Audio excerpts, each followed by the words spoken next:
Welcome to the regular meeting of East St. Paul Council. I'll call the meeting to order, the time being 5:30. I'll have the resolution to adopt the amended agenda. Be resolved that the agenda be amended as follows. Adding item number 14.1 in camera business development. Have a mover, please. Councillor Imhoff, second by Councillor Duval. All those in favor? That's carried. Under item number 4, the confirmation of the minutes from July 18th for resolution. Be resolved that the council meeting minutes of the July 18th, 2023 council planning meeting be approved. I have a mover, please. Councillor Postuma, seconded by Councillor Horechko. All those in favor? It's carried. And 4.2. Be resolved that the council meeting minutes of the July 27th, 2023 special meeting be approved. I have a mover, please. Councillor Imhoff, second by Councillor Duval. All those in favor? That's carried. Under item number 5, we don't have any delegations this evening. We'll move down to item number 6, public hearings. 6.2, the derelict building bylaw. Open the public hearing. Be resolved that council, the public hearing of council for derelict building bylaw number 2023-17. I have a mover, please. Councillor Postuma, second by Councillor Horechko. All those in favor? That's carried. The public hearing is now open, and our presenter this evening is Krista Boris-Cavage. Good evening, Council. I'm here on behalf of DD West LLP to give you an overview. Thank you. To give you an overview of the bylaw that is the subject matter of the public hearing tonight. And I recognize that the bylaw has received first reading, so I know that you're all familiar with it. So I won't go into tremendous detail unless there are some questions that you would like me to expand on a little. This bylaw is permitted under Section 232 of the Municipal Act, and the purpose is to deal with vacant and derelict buildings in a municipality in a manner focused primarily on safety. It can work hand in hand with an unsightly properties bylaw as well. So sometimes when you have vacant derelict buildings, you may also have long grass or weeds or issues in a yard. So it can work hand in hand with that bylaw to ensure that properties, even if vacant, are not unsightly and are safe in the event that, for instance, there is a fire or something in that building. You want to make sure that you're sending your first responders into a structure that is as safe for them as possible. So to that end, the way that this bylaw is crafted, it has 4 distinct sections. And I'll go through each of them. And if there are questions, maybe we could speak about them either at the end of each section or at the end of the explanation of the bylaw. So the first part that I'm going to run through is not necessarily the definitions, but it will be part 2, and that's the fire safety plan. So what this building requires is that if there is a bylaw or a building, that has been identified as vacant by the municipality, and it falls under either part 3 of the building code or part 9 of the building code and has a fire alarm or a sprinkler system installed, then the building owner is required to submit a fire safety plan to the municipality within 90 days of being told that that building has been identified as vacant. And subsection 4.2 of the proposed bylaw sets out what that fire safety plan needs to contain at a minimum. Now I can walk you through those elements if you'd like. Nope, you're good on that? Okay. So that's the first piece that is required for all vacant buildings if they fall under those 2 sections of the building code. Further to that though, we get into how those vacant buildings are to be maintained. And that would be part 3 of the proposed bylaw. So Section 5 sets out 2 things that have to happen with respect to a vacant building. There are certain standards set out in Schedule A that the owner has to comply with respect to maintaining that building. And again, these are geared towards safety. So ensuring that, floors are, that there aren't holes in the floor, for instance, that a first responder might fall through when responding to a fire and there's significant smoke, etc. Things of that nature. Now, at this first level, I'd note that boarding of the building is not required. So if these standards in Schedule A are met, then that building can continue to be vacant for a period of 1 year. But there's a second component to that. Not only does the building have to be maintained to the standards in Schedule A, but the building owner also has to obtain a vacant building certificate from the municipality. Similarly to the fire safety plan, that vacant building certificate has to be obtained within 90 days of the building being identified as vacant. And it's valid for 1 year following the date of issue. The reason that the 1 year deadline is put in there is to try to ensure that at some point these vacant buildings perhaps get redeveloped or, that they're occupied again. And the owner is responsible for paying any fees that council may impose related to obtaining that certificate.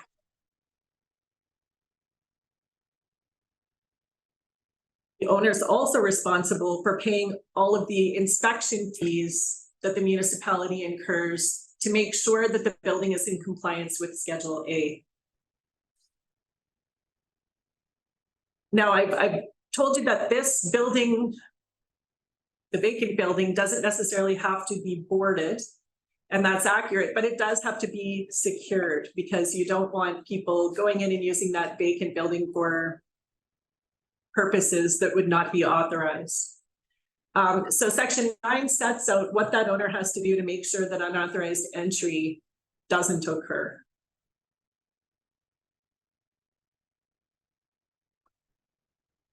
Now, Part 4 of that bylaw takes us to what happens if an owner has a vacant building but isn't complying with the standards set out in Schedule A. So if they're not maintaining that vacant building to those standards, then we move on to requiring that owner to board the building up. So essentially what they've got to do is there are still maintenance requirements that they have to adhere to, and those are set out in Schedule B of the bylaw. But because they're a little less stringent, we're also requiring that that building be boarded up to ensure that unauthorized entry doesn't occur. And similarly, instead of obtaining a vacant building certificate, they've got to obtain a boarded building permit. That's another permit that would have a time frame of a year and would have to be renewed. So at a certain point, the goal again is to encourage redevelopment of these buildings. Fees and charges would be applied by council to obtain this permit. Inspections would have to occur, etc. Now, the proposed bylaw does contain a couple of exceptions where a boarded building permit wouldn't need to be obtained. And that's primarily if somebody is already in the process of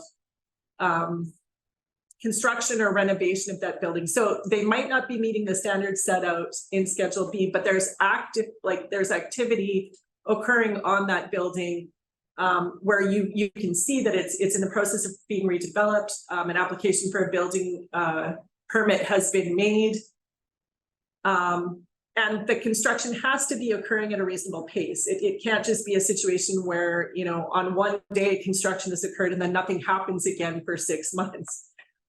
That's not a deterrent to following the process. It's not a way to get around it.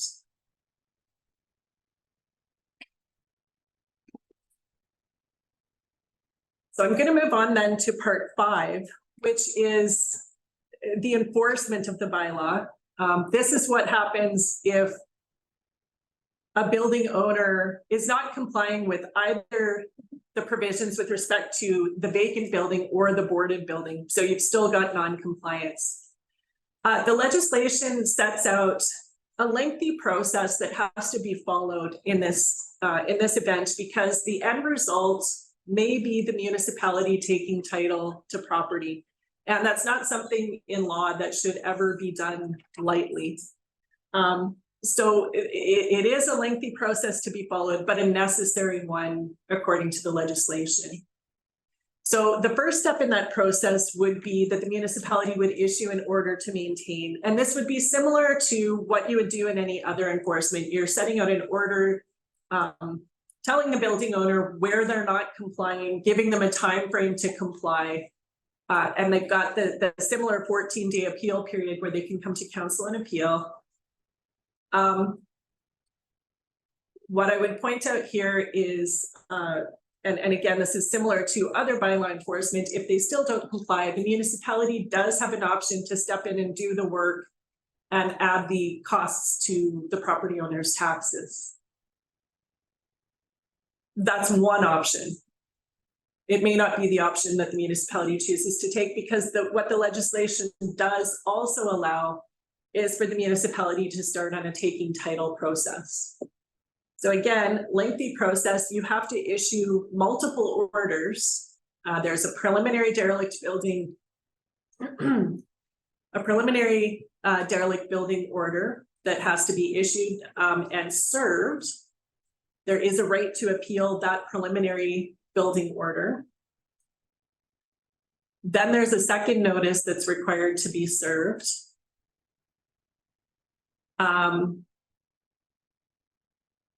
Following which you have to go through a process where council would have to issue a derelict building certificate, and you would apply for land titles to the property register for title to the property. Now, I don't want to give the impression that this happens, within a matter of a couple of weeks or even a month. There's a significant and lengthy process, and again, like I've said, it's because you taking title to someone's property is a last resort. Now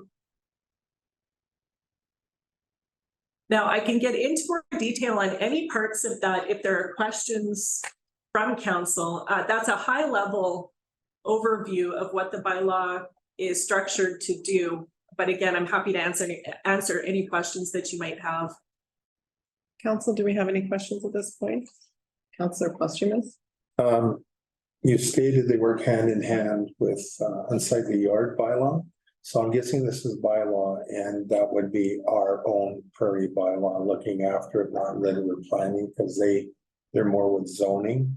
So is it a double up that an unsightly yard where they got to do the grass and mowing, and derelict building would be totally a separate? Right. So derelict building is a separate process because the legislation sets out additional steps for derelict buildings that you wouldn't have with your other bylaw enforcement. Your other bylaw enforcement, you would issue a notice of contravention and order, and then you can immediately kind of move to take those steps, like the municipality stepping in and doing the work, or hopefully the property owner would remedy that. But with the derelict buildings bylaw, because the legislation does set out those extra steps that need to be taken, you could serve documents at the same time, but it would be two separate processes. Yeah.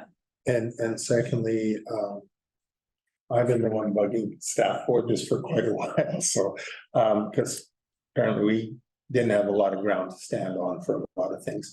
So if the building's completely like falling down, holes in the roof and all that, that would still fall under this, and they would be responsible. They can't board it up. Would that be fencing it in or totally tearing it down?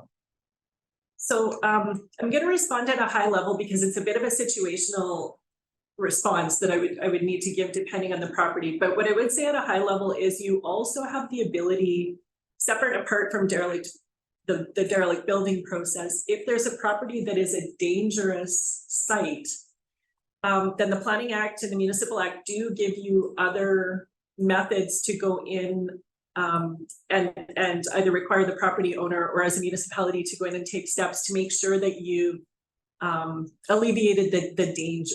So that might be something like fencing. You know, but it's situation dependent, so you'd have to look at that on a case by case basis. Thank you. Good enough. Councilor Duval, you're good? Yeah, all this has to do with the building that is vacant, correct? Correct. So you could have in theory, you could have a derelict building that's occupied. So what would happen then? We'd only be able to enforce to unsightly premises or perhaps some violation of a building code or any such thing. Right, so in that instance, you would likely be taking a different route, and it would be, as you said, with your building code or your building bylaw, because that's the route to deal with an occupied building. So can you deal with that? Absolutely. It just wouldn't be under this particular bylaw. Thank you. Okay, I don't think we have any further questions. Is council prepared to close the public hearing? There's no one signed in to speak to. We have someone signed in for information. Is there anybody online, Michelle? No. No, okay. Diane Cornwall, would you like to speak to the public hearing tonight, or you just want to remain for information? Okay, thank you. Okay. I'll have the resolution to close the public hearing. We resolve that council close the public hearing of council for derelict building bylaw 2023-17. I have a mover, please. Councilor Horechko, seconded by Councilor Duval. All those in favor? That's carried. The public hearing is now closed. We will deal with the derelict building bylaw under item number 7 later in the evening. Thank you, Krista.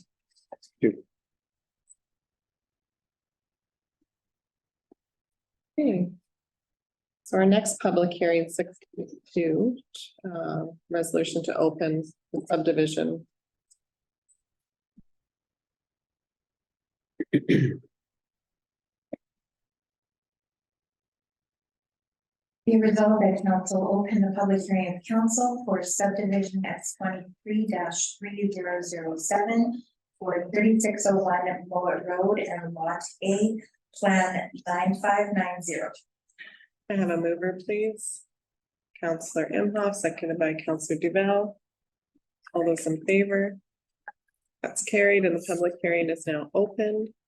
And I will pass the floor off to our planner to give presentation. Thank you, Madam Mayor, good evening, council. Setting up.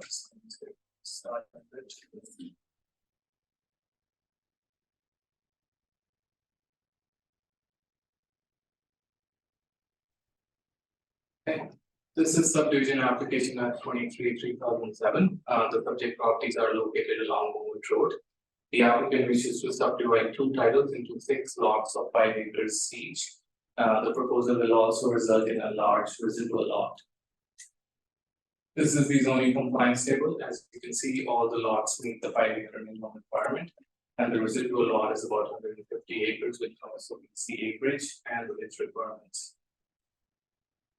This is the location map for council's consideration. These are the maps that are these are the lots that are marked on this in red, and the white is the proposed access to the residual lot. These 2 are going to be consolidated. This is the subdivision application map provided by the applicant. As you can see, all the lots will gain access from Mowat Road, and this is a 30-meter wide road that will be for future extensions. As I said before, the proposal is for 2 titles. One title is 37 acres, the other one is 143 acres, a total of 180 acres. And the applicant wishes to create 6 5-acre lots for rural residential development. The residual lot of both the titles will be consolidated to form a 150-acre lot. We did not receive any objections during circulation from any provincial agencies or the Army administration. If the council wishes to approve this application, our office will implement 7 conditions that are reflected on the screen. Thank you. If the council has any questions, I'd be happy to answer them. Thank you. Council, do you have any questions for Mr. Planner?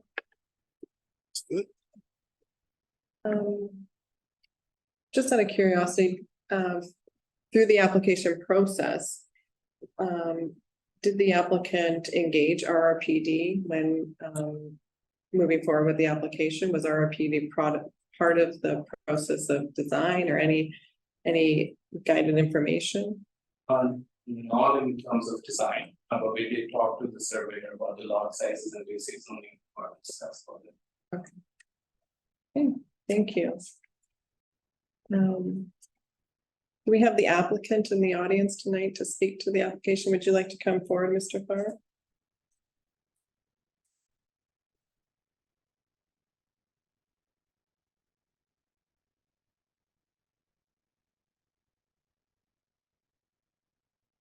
Right.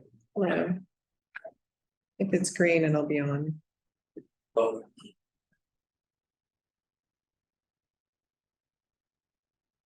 But Usually we have a presentation from the applicant. Do you have anything that you would like to present to us in relation to your application? not really, it's doing it in fill box. It's Okay, council, do you have any questions? Straightforward. I have a question. I think it's a great piece of property within our municipality.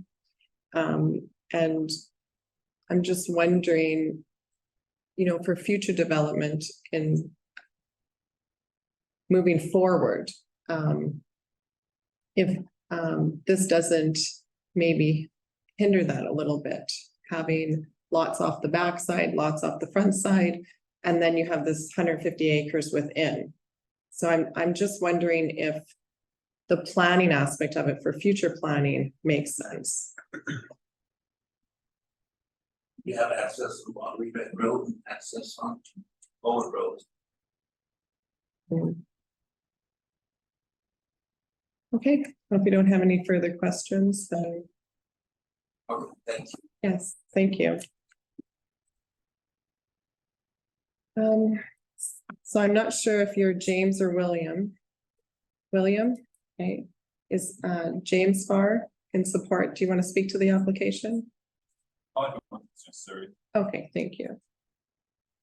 Don't have anybody in opposition. We have several individuals for information. Without going down the list, anyone signed for information would like to speak to the application or move to in support or in opposition, they can raise their hand now. Okay, we have a few. Questions? Talking about a 30-foot road. You have to, Sorry, ma'am, you'll have to come to the podium. Tell me your name and then I'll move you to a different. Talking about a 30-foot road. Now you're talking about several acres that are gonna be left vacant because he's talking about having property access from both Mowat and Rebec. So now you're gonna have all this land in the middle. And how can you get to it with a combine? Some of the equipment that's coming into force right now is much wider than 30 acres. So how are they gonna maintain it in accordance with the bylaw that you just referred to about maintaining, let's call it weed-free property? My second question is, what is gonna happen with that center part? There's been no information about that, it's just a mystery. So is this the beginning of a huge subdivision, which is gonna have, I don't know, you're not telling us what's gonna happen, is it gonna be townhouses, is it gonna be multiple housing units? We have no information regarding this, so if they'd like to answer that, that'd be great. Okay, do you want to remain for information or do you want to move yourself to in opposition? I think at this moment I'm in opposition because I don't agree with the 30 meter wide road. Also, the condition of the road, we have no information about that. There's been all kinds of opposition to Twin Creeks Road for years and years. I'm talking over 20 years. At first, it used to be a gravel road. Then we were told that the developers were going to develop a high-end road. That road is now at the standard that you can land an airplane on. What type of road is this going to be? We're not being told. Is it going to be gravel? Is it going to be paved? Is it going to be cement? Are there going to be lights? Because when I see all of that space that's going to be available for multiple housing units, now you're going to have more of an impact on the roads that are already in existence. And Mowat Road is not at the same grade level as Twin Creeks. So I've got quite a few concerns about what this proposal is.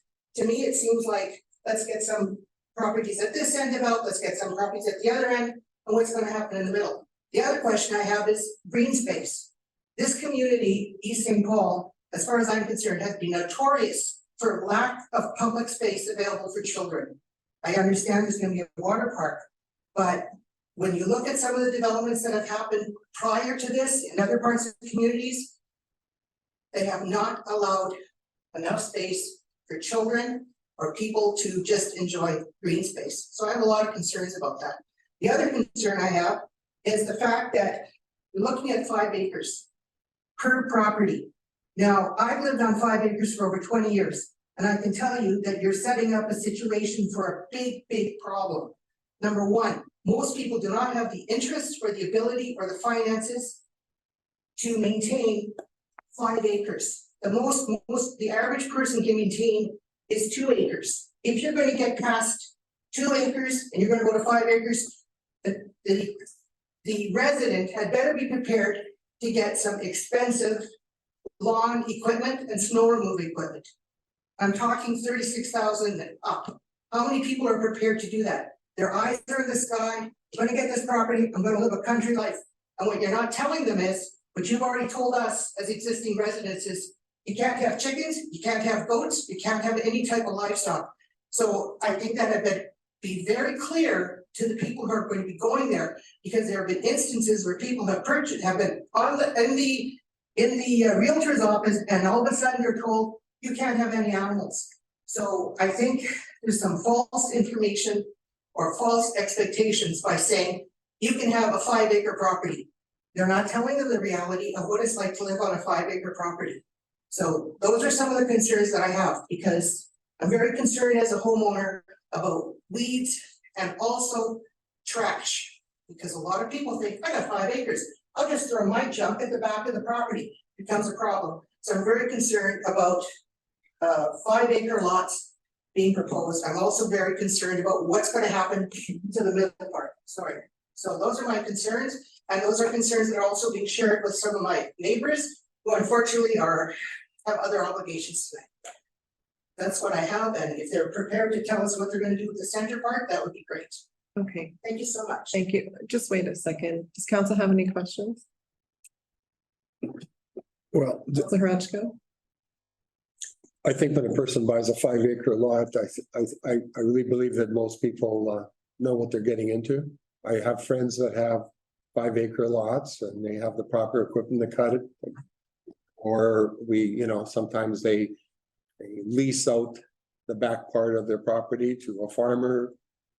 Farm, I mean, there are options, and Well, I know personally no farmers, and when you talk about leasing it out to farmers, the equipment is so large, they're not gonna be able to get in there unless everybody cooperates. If you try to get 10 people to cooperate to have that happen, also access. So I'm not saying it's not possible, but this is not the way it used to be, where farmers had small pieces of equipment to take care of business. I'm just saying that I think 5 acres is a waste. I think 2 acres is much more manageable for the average homeowner. well, there is a farmer in that area I know. that farms a lot of the people's properties at the present time. And what happens when he retires, then what's gonna happen? Anyway, I'm gonna have information Yeah. that's for consideration, because Yep. what's gonna happen is, if they don't take care of it, there's gonna be people coming here to complain. That's all I can say. Councilor Postuma? Thanks. Mine's quick, you came up and said 30 foot, and then after you, so it is 30 meters, so it's 100 some feet wide, so it'll be it's our standard big wide road. Hey, it's a big wide road, but what type of condition? Is it gonna be gravel? Is it gonna be paved? Is it gonna be cement? That would be in the development agreement, and they would be telling you all about it. Okay, well, what's the mystery about the center part? Because you're referring to the 2 ends. What's happening in the middle? Is it gonna be green space, a forest, park? What is it gonna be? The applicant will get to speak at the end after all the questions, and he will answer your questions. Hey, thank you so much. Thank you. I saw somebody else's hand go up. Would you like to come forward?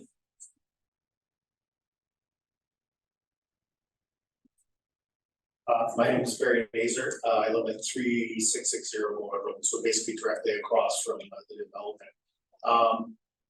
I have a request, I guess, or a recommendation. The public road, first of all, a question, is the public road to be turned over to the municipality to maintain? once this subdivision plan goes forward. So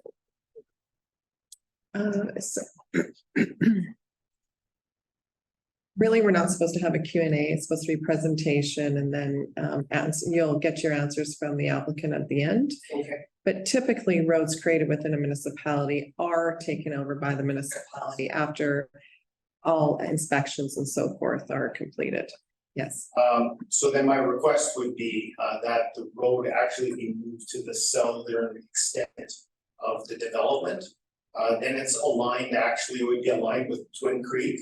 And in the event that there's more development that goes on with the subdivision plan in the section in the middle, then what you have is you have approaches on both sides of Mowat Road at the same point, as opposed to multiple access points along Mowat Road, just from a traffic safety and a public safety perspective. So I would request that that be considered in terms of just moving that access point to the southern extent. Is that everything? That's okay. Council, do you have any questions? No, thank you. Would you like to move yourself to in opposition or in support, or you stay for information? I'll just stay for information. It was just a request on the access. Okay, thank you. Is there anybody else for information who'd like to speak to the application? Okay, not hearing any. I'll ask the applicant if he would like to come up and rebuttal.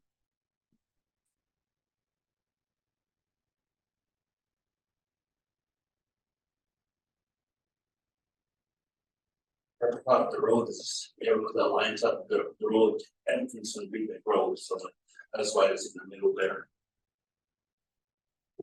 So I know it cannot really not be moving, if it was moving, it still wouldn't match up the East Creek, so. In a way there. Maybe it might be even worse for traffic safety, to say. And for the access, there's 130 meters, not for any farm equipment to get in there. That will probably be green space to a road that's put in and we can get RM. Because the RM wants the property now. And the land in between the 150 acres, will that be farmland still? Farmland for the time being. Okay, and then I guess our planner can speak to any green space that would have requirements. And I guess that was the biggest question was what would happen with the center of the land, which obviously you have no answers for. Yes. Yes. But eventually, I guess there will be. Okay, Anything else? nothing else? Okay, thank you. Would you like to speak to the application? Are you signed in to speak? I don't believe so. I saw you come in later, so maybe we'll get you signed in first. Oh, If you come to the podium. It's okay, you can tell me. If you just give me your name, would you like to be in opposition or in support?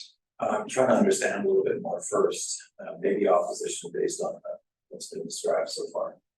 So I can't have a Q&A with you in the public hearing process. You have to get your information from the package or from the applicant's presentation or the questions that rose. You can present your questions. We won't be able to answer them. And Maybe you will. So I see we're changing the viewpoint here. Was the point of changing the viewpoint so that we can see where the road is on this larger? or you just want us to give you a better map? Is that what you're asking for? Possibly, I think the individual had the safety question around the roads, tweaked a bit of interest regarding that. And I also particularly are interested in what the final one was saying regarding the future development of the inside. We do have two blocks on the outside. Without knowing what's actually happening in there, you could be creating quite a safety issue. There's a lot of pedestrians that go up and down, us included. My partner and I is here tonight. Without knowing the full scene that's.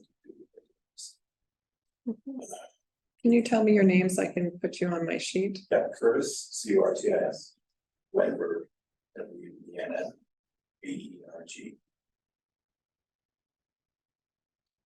And your address? 3670 Mowat.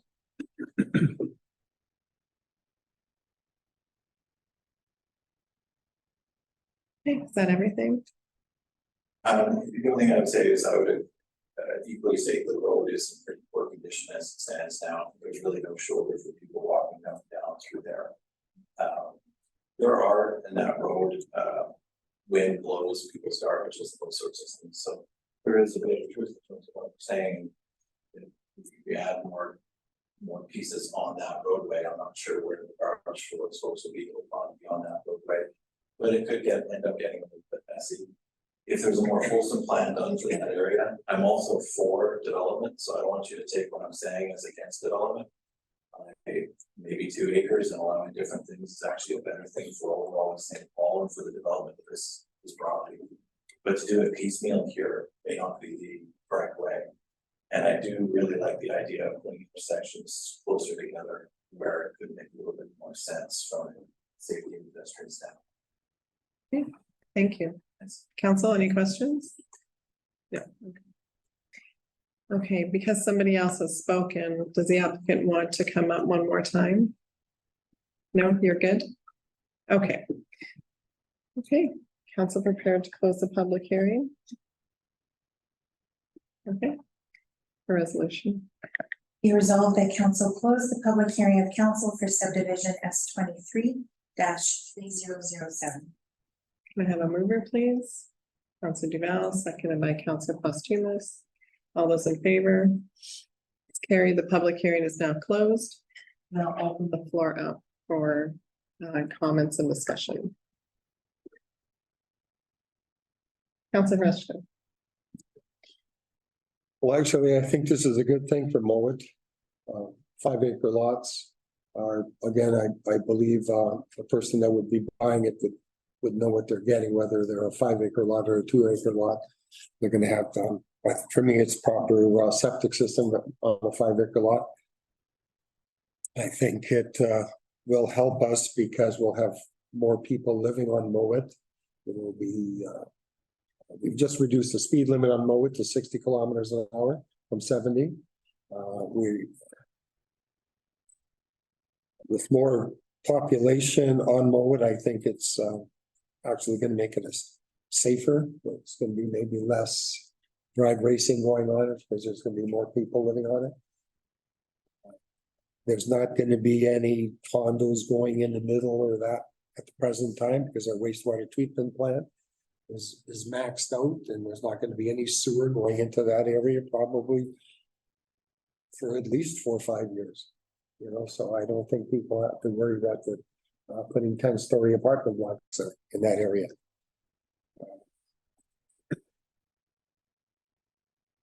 The road issue, I think, you know, we would maybe look at that in the development agreement if it would be making more sense.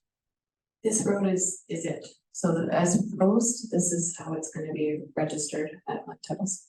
Sure. Okay, but that's all I have to say. Thank you. Councilor Duval. Yes, I would agree with Councilor Reshko. I particularly like the idea of a road allowance being put in now. We've come across some proposed developments where that sort of thing wasn't included. And then you get landlocked parcels of land inside and it leads to all kinds of problems. Just simply setting that 30 meters aside for that is a very good idea. It's wide enough for 4 lanes, I would think. And then whatever happens on the big wide area in the middle remains to be seen. There's no plans for it right now. It could be anything at this point. And if the area does get built up, then there would be a certain certainly be incentive to improve the roads, perhaps Mowat Road is narrow and so on, because there's not much population up there. But as the population grows, the demand for a better road system increases, and that is when it would happen. So I'm in favor of this proposal. Thank you. Okay, I'll go next. I'm actually not in favor of the proposal. I think that it's not utilizing the land. I think that there's a lot of poor planning within the RM, and this is gonna add to some poor planning for future planning. I see that the land has a tremendous amount of potential, and this is maybe gonna hinder potential in the future. So I won't be supporting the application tonight. Councillor Posthumous? There is potential for down the road. On the 5 acre lots, if a resident wants that big and wants to make an estate, they can build, but down the road, they could be split into 2.5 acre lots. I do like that the road's going in right away, as Councillor DeVal is saying. And as for green space, well, the whole field is green space, but once that comes through as a second development, it would come back to council and we would put in, on an area that big, there would be a path and a bike path and trail. There would be play structure area. There would be green space. So that would be something that would come. It would all have to come back with that large area in the middle. But right now, I can't, then it's split into 2 acre lots off of Mowat or 2.5 down the road. But at this time, I'm in favor of it at this time.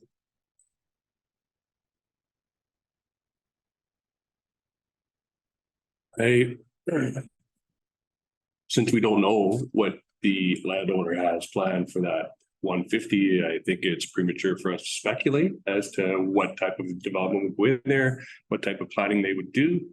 These 5 acre lots on Mowat are consistent with what's on the other side. Makes sense to me if they want to split these off and call them out for people to develop.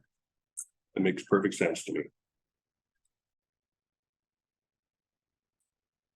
So I'll go to our planner.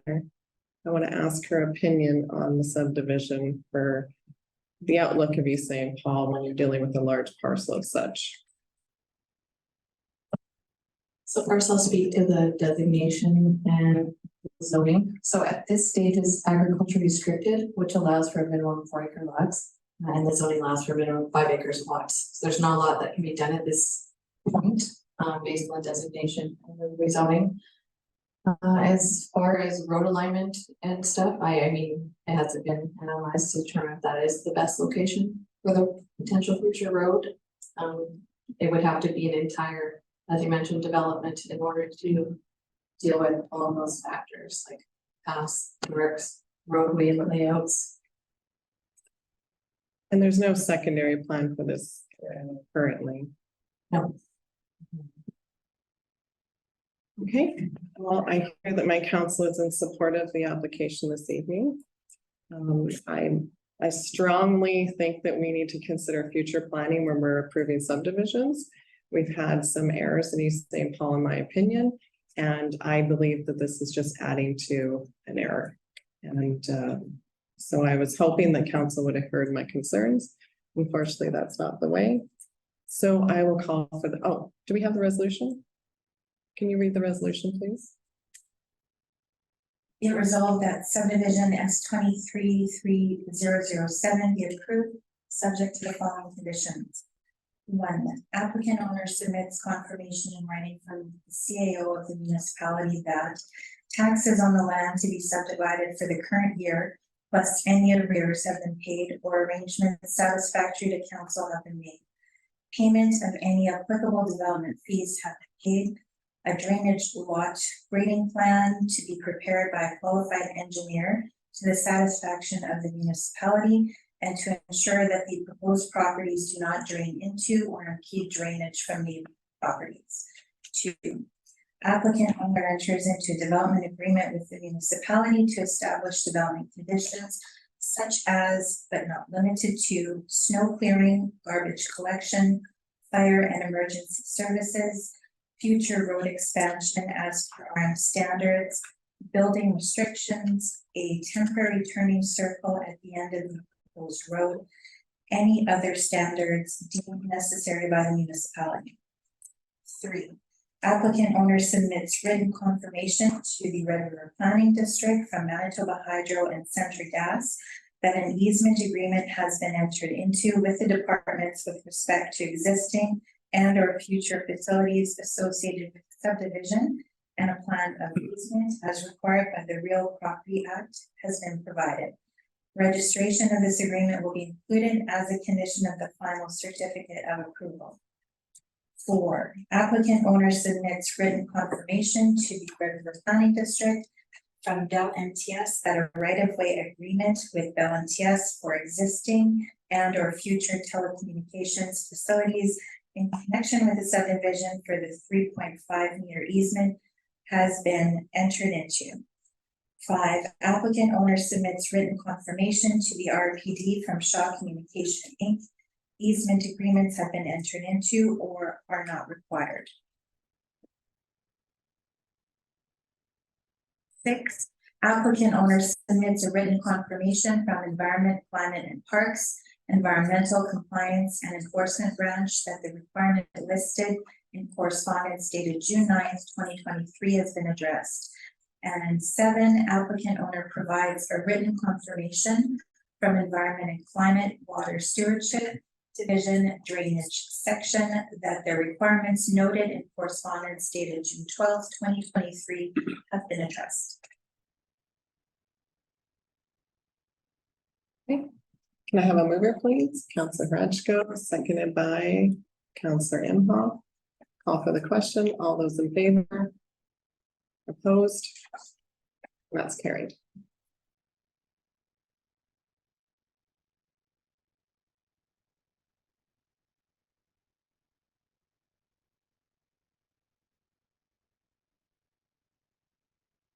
I have a procedural question, if I may.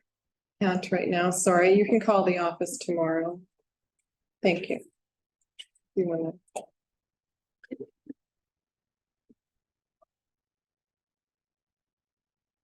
Okay. Oh, sure. I'll let you.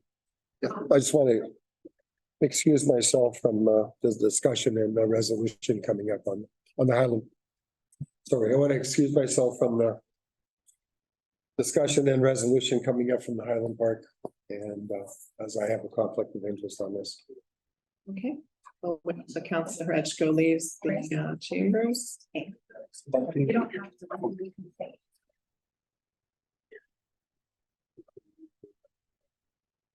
I'm ready, yes. Be resolved that council open a public hearing of the council for variation order 94, 2023 for 36 Highland Park Drive. I have a mover, please. Councillor Duval, seconded by Councillor Imhoff. All those in favor? That's carried. The public hearing is now open, and I'll give the floor to Mr. Planner. Thank you, ma'am. This is variance application video 94, 2023. These are the properties located at 36 Highland Park Drive. The applicant wishes to allow an increase in the height from the required 6.56 feet to 8 feet for a portion of a rear fence in the R117 zone. This is the variance request table. As you can see, the applicant wishes to increase the fence height from the required 6.56 to 8 feet for a portion of the rear fence. This is the location map. As you can see, the orange is the proposed 8-foot that would run about 130 feet, 39 feet. And the red is the 6 foot and 5 that complies with the bylaw requirements. This is the site plan provided by the applicant. Again, the red portion is the heightened portion for the fence, and yellow would be in compliance with the zoning bylaw. These are the pictures by bylaw enforcement from Deerfield Drive. This is the property at the back there. So there's a lot of trees and landscaping separating the both properties. This is a picture from another angle. There's a wrought iron fence on the Deerfield Drive side. Another picture for council's consideration. So as per the applicant's intent letter, the intention is that the main floor elevation and the patio looks directly into the neighboring home. The increased fence height is requested to allow for an increased privacy. Red River Planning notes that a similar proposal under variance application video submitted to 2023 was rejected by the RMLP St. Paul Council at the June public hearing. We received multiple objections on this proposal. There was a 12 resident signed objection letters that were sent to the RM administration for council's consideration. If the council wishes to approve this application, we recommend this one standard condition. This variance is limited to what is proposed in this application. Any changes in use additions and or replacement may require new variance approval. Thank you. If the council has any questions, I'd be happy to answer. Council, do we have any questions? Okay. The applicant present this evening, would you like to come up?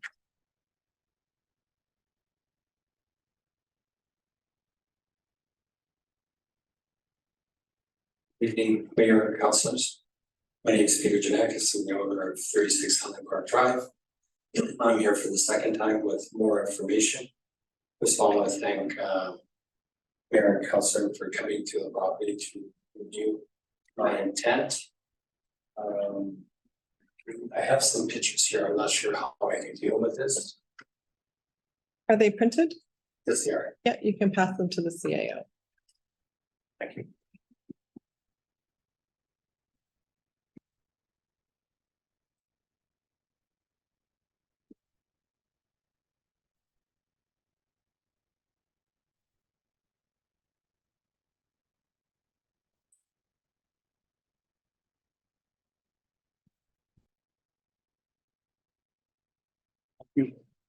So I have a swale in my backyard, which is a minimum of 2 feet from my home grade.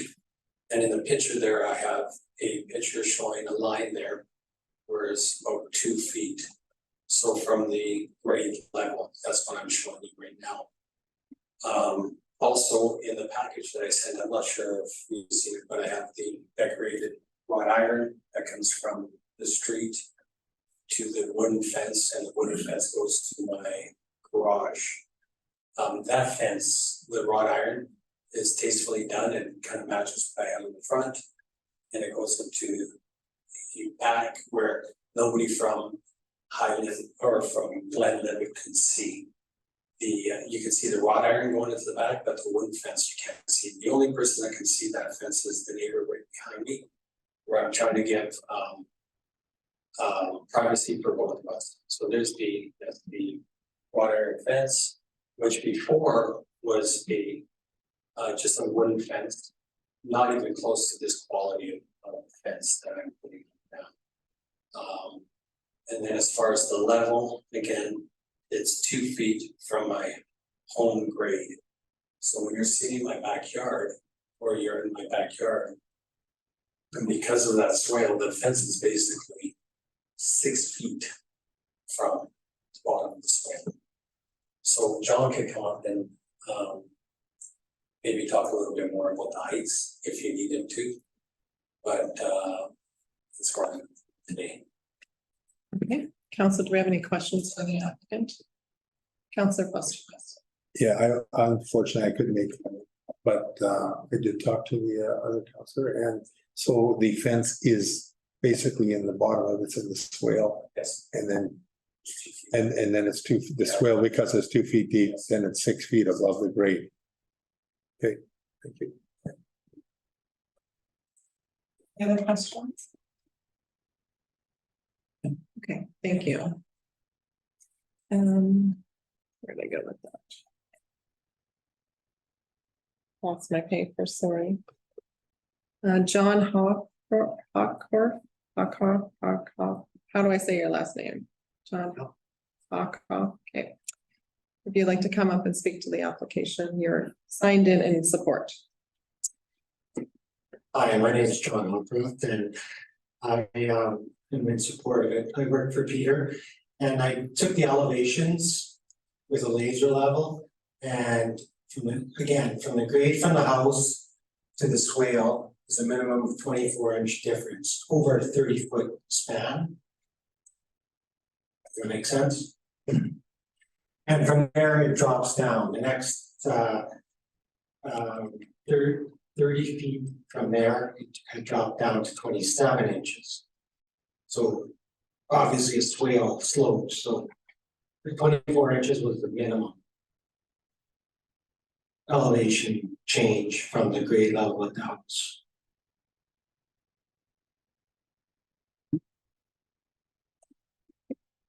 And like Peter said, wooden fence won't be seen from anyone except the adjacent neighbor. As from both streets, well, Highland Park obviously is in front, so you can't see the backyard. And from Glenlivet, you can't see the wooden fence because there's obstacles, full trees and foliage, whatever, blocking it. Yeah, there's a good picture. So you can't see the wooden fence basically from this angle, but you will see the wrought iron fence, and you can't really see it in the picture.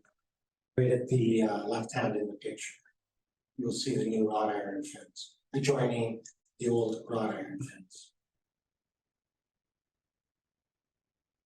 I don't know if you have any questions on the grading or anything. Council, do you have any questions?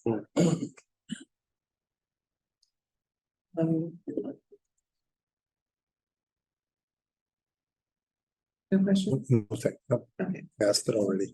thank you. Thank you. Okay, do we have anybody in line on support, in support? Just one person. Do you want me to ask her if she wants to speak? And she signed in. Signed in now, yeah. Yeah, if you could ask her. Okay.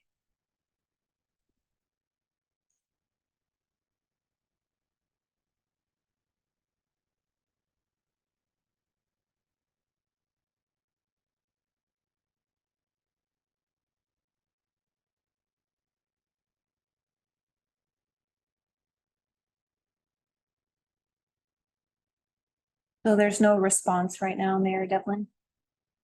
Okay, so we'll move to those signed in opposition, and the first individual is Tom Verzicious. I said that right?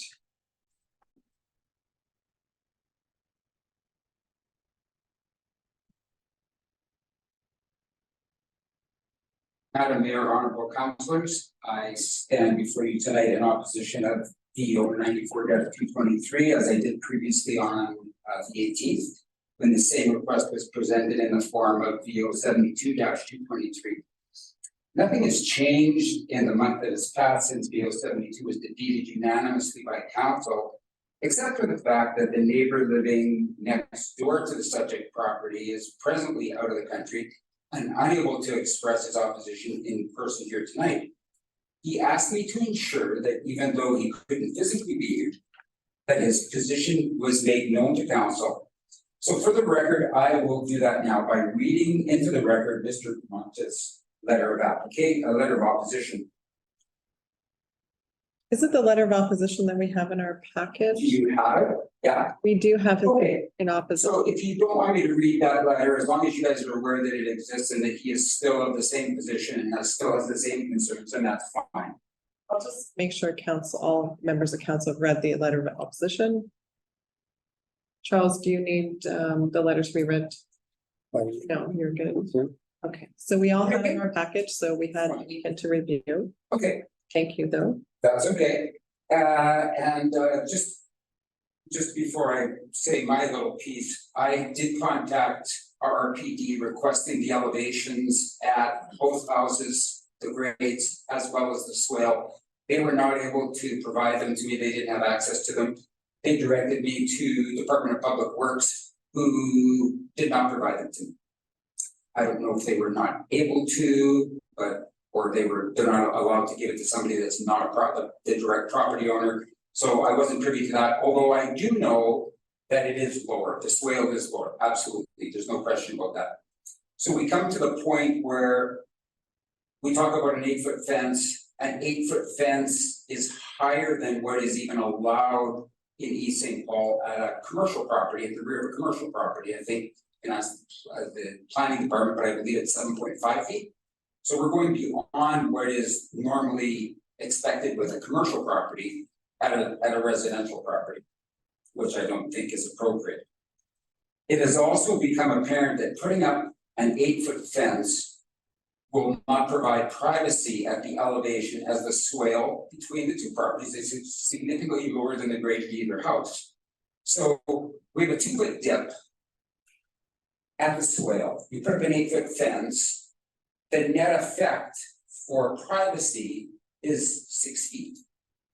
So I know that there were photographs in the previous package looking from 20 Glenlevitt Way outward, inward toward 36 Highland Park Drive, looking at the deck area, and an 8-foot 2x6, which was elevated at that point in the swale, made the deck totally visible.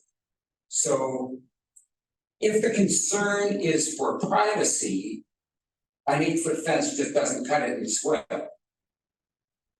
It just doesn't do anything. So going through this whole motion, putting an 8-foot fence up and getting a variance for it to put this monstrosity up, it doesn't make any sense if the primary goal is privacy for both parties. It doesn't exist. So the resulting dip at the property line means that the 8-foot fence does not obstruct the view of the deck at 36 Highland Park Drive from the deck at 20 Glenlevitt Way. Now, we know that if a pool were to be constructed, as the applicant had suggested previously, which may happen in the future, the fence he is proposing, if we look at the pictures of the fence, do not meet code. So the public side of that cedar fence actually has a rail in the center of it, which makes it a climbable structure. The wrought iron fence also is a climbable fence, so it doesn't meet code if a pool goes in. So if we look at that, based on those drawings, the other 68 feet of fence doesn't meet code, the cedar fence doesn't meet code if a pool goes in. So what are the options then for fencing in order to secure that area? The only other viable option then would be that a fence be constructed within the property line, extending from the south, on the south aspect of his property, from the house eastward towards Glenlevitt, towards the property at 20 Glenlevitt.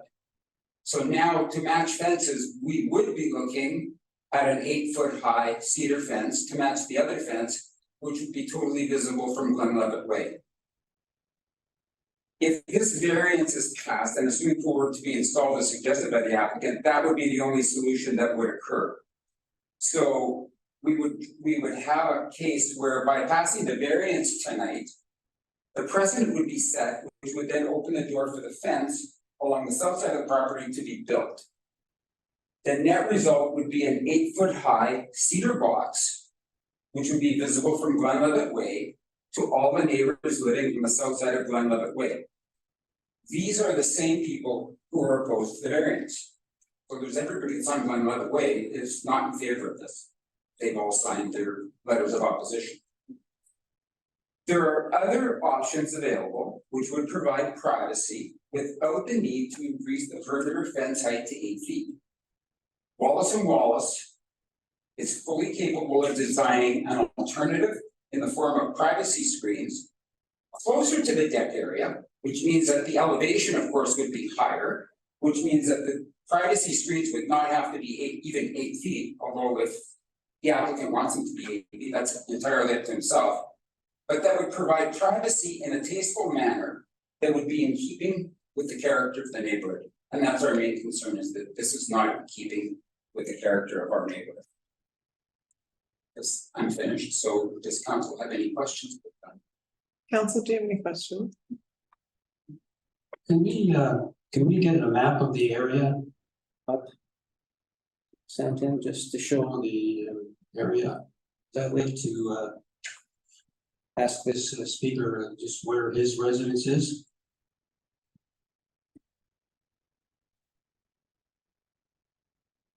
There's the property in question, and I'm at 1010 Highland Park Drive, and that is, so I'm north of the subject property. And keep going. Right there, right where you point, right there. okay, thank you. Yep.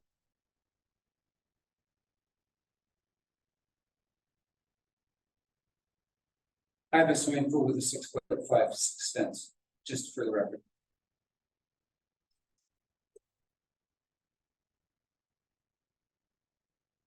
Do you have any further questions? That's it, thank you.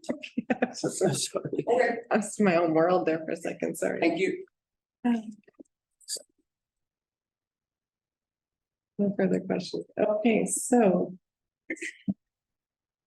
Dawn Reynolds for Sisters, would you like to come forward and speak to the application?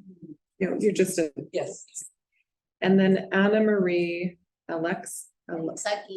Okay, would you like to speak to the application? I like, but me no speak English, understand a little, speak Spanish, something in Spanish, Sorry, we. but Would you like to come to the podium, please? terrible.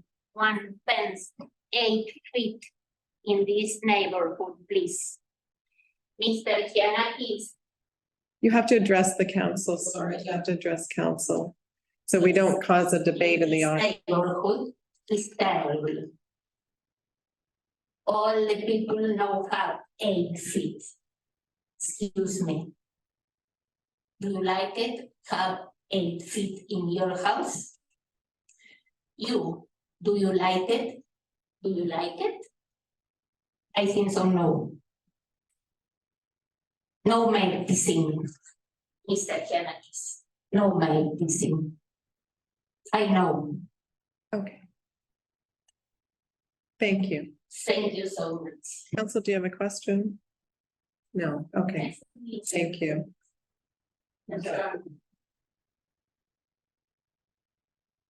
And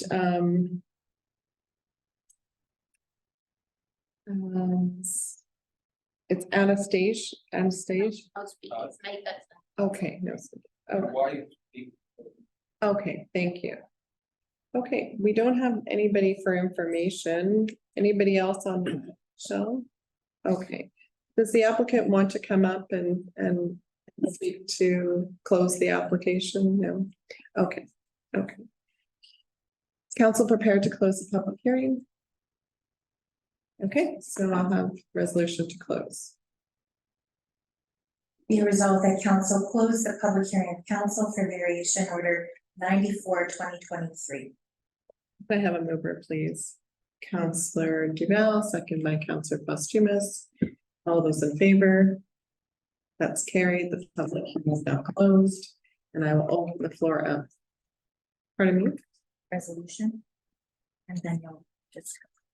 Oh, okay. A resolution.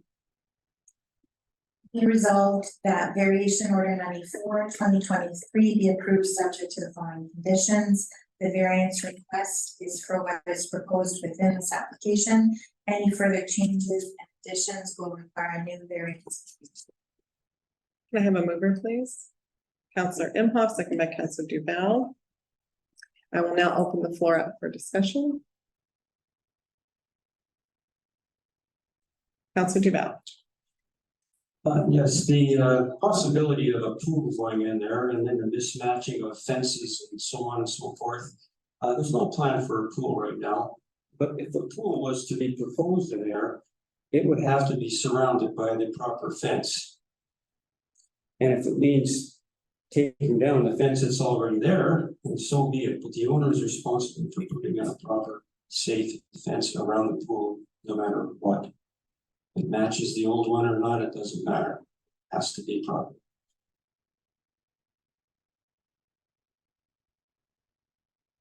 Okay. Yeah, we're not going to deal with the pool because obviously a pool right now is not part of the application process. In relation to this application, of course, the individuals in the audience know that it was turned down by council a month ago unanimously. One of the issues that we have when applications are before us is that it's already an application. Council is not allowed to engage the applicant. We're not allowed to go out and see this, be in their yard, in their space and have conversations. And it's nice when applicants, before they put applications forward, that they bring it and they talk to a council and gives us an insight as to what they're asking for. And some, it's really important to have that, to go out and see the site, to understand why the request is coming before us. And a month ago, the request that came before us with just presented, council did not approve it. After the public hearing was over, of course, now we're enabled to engage the applicant, and the applicant came forward and requested the council come to the property to understand why he was asking for the 8-foot fence. And when you're discussing privacy, the swale is considerably low, 2 feet. Actually, when I was sitting there, I thought it was 3 feet because we went out to his property to review, and I thought by sitting there is about 3 feet. So it being 2 feet, it's still considerable. I think within our bylaw, we do have allowable fence variations based on different elevations of land. Can you provide that to me? Do we have that leniency? It doesn't say anything. It's just standard 6.56. Okay. Okay, thank you. We have 8-foot fences in our community, and it's all based around variations of elevation and different lot, the structure of the lot. So we have approved 8-foot fences, and we do have them in the community. I think we even have a 9-foot fence in the community. When we went out to the site to visit, it's very apparent that the portion of fence that will be constructed would not be visible by neighboring properties. It will be visible by the neighboring property right next door. I understand that. And I think that privacy is important. So standing on his deck and standing in his yard, I understand where you're coming from. The 8 feet still would not provide true privacy. But then I asked to sit on his deck. And so when you sit on the deck in his patio furniture, you then can't see, those two individuals cannot see each other. That provides privacy. The majority of time when you're on your deck, you're sitting. So that extra 1.5 feet does provide privacy between the two neighboring properties, which then we were able to understand the request from the applicant. And having that, there is a variation in elevation and the swale is dipped down, sitting there, and he had his staff member put up an 8-foot ladder so that we could see where that height would be. And it honestly doesn't look like 8 feet because of the drop in elevation. So in saying that, it does provide privacy that they're asking for. And it doesn't stand, at grade 8 feet tall. It has that dip that really supports having a 1.5 feet. And in this, I know this is usually we don't have an application come before us twice and for consideration. But I think in some situations, it's very important to have a review of the actual site to have a true understanding of the request. Councillor Posthumus, you were not able to attend. I understand that. And I'm hoping from the pictures and the explanations tonight, you have a true understanding of my, how I'm speaking tonight. Because I was in opposition. I typically do not support, I personally, wood fences to me just over time deteriorate, and obviously if they're not maintained, they don't look nice in a community. And driving in that community, we did see that there are some areas that could be addressed in that community right now. And this one in particular, it's not going to be seen by the residents. It is a small portion of someone's backyard. And I understand the neighboring property will see the fence, whether it's 6.5 feet or whether it's 8 feet. There's going to be a fence that goes up, but that extra 1.5 feet does provide privacy to those individuals sitting on their decks. Councillor Imhoff, do you want to add anything to the discussion? No, I think you covered it. Okay, thank you. Councillor Duval, you good? Do you have any questions, Councillor Posthumus? No, and this picture here, it's funny. I have people that have filled in their swale with river rock and thought that was drainage. If the swale was filled in, the fence would be 6 feet. It's just, it's just like it's in the ditch. So that's, from this picture makes, shows it very well. You're actually correct. So if the individual decided to go against the RM's wishes and having the swale, which, you know, it does happen where people do landscaping and change the grades and the swales get filled in. If it was brought up 2 feet and then a 6.5 foot fence put on there, you're getting an 8.5 foot fence. Right? So. Okay, so are we prepared? Call for the question. So I'll call for the question. All those in favor? And that's carried.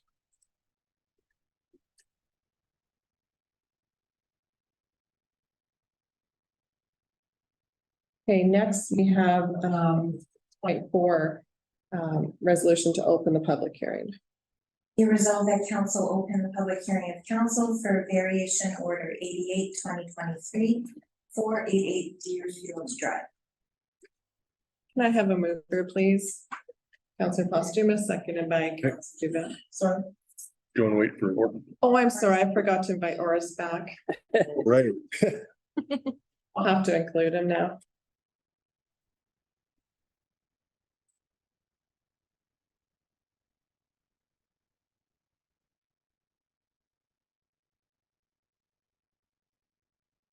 So we have a mover and a seconder.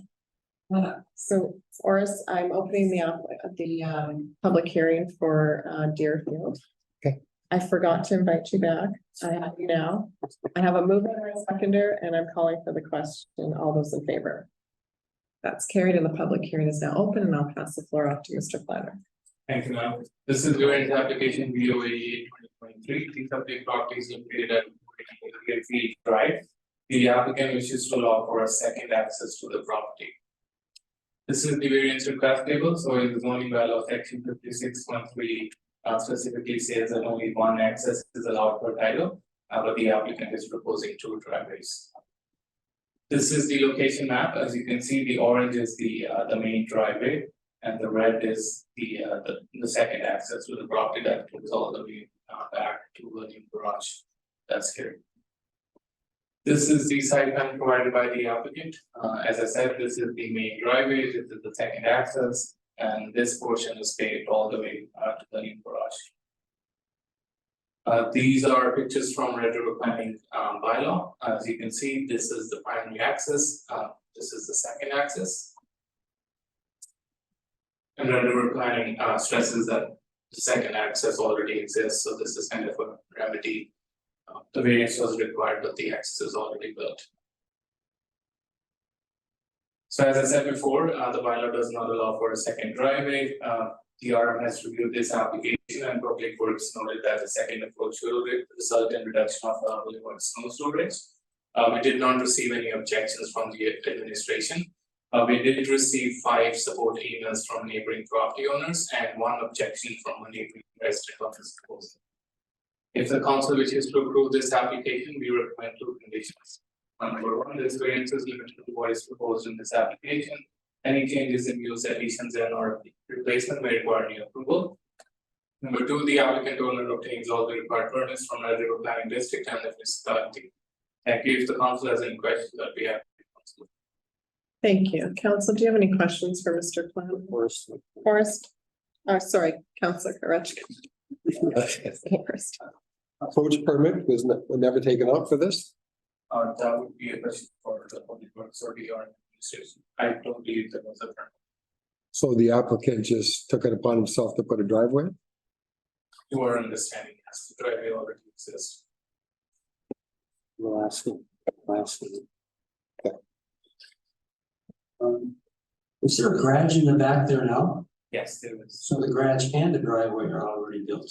Yes, the garage, there is a permit for the garage. There is a permit for the garage? There is a permit for the garage, but not for this.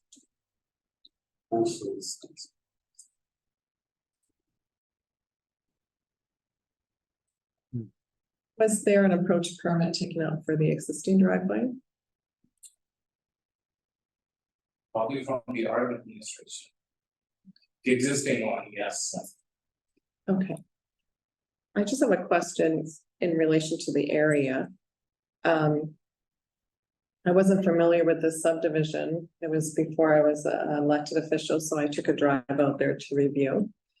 And the shop that's sitting on the back portion of, I guess it belongs to another property.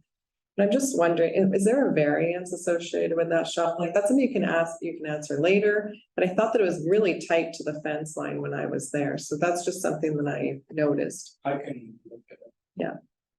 And then, do you have it up? This shop. Okay, so it looks like it might be okay. Just from the roadway, it looked very, very tight there. And that's not his garage, I understand that. Okay. And so, the variance before us came about because there was a complaint, or like, how is it that he built his garage? I know that's within his right. Now he did the driveway, and now he's before us for a variance. Was a complaint driven? Is the reason the variance is before us tonight? Yes, it was a violation. Director of Planning, Wildlife Enforcement. Okay, thank you. Okay, any further questions? Councillor Posthumous. So he's applying for a second one, but we've never had anybody. We don't allow two driveways in this hall. This would be precedent setting. Right, there's a section that specifically says only one driveway. Because we've turned down, I think even last year we turned one. Okay. Okay, is the applicant in the audience and wish to speak to the application tonight?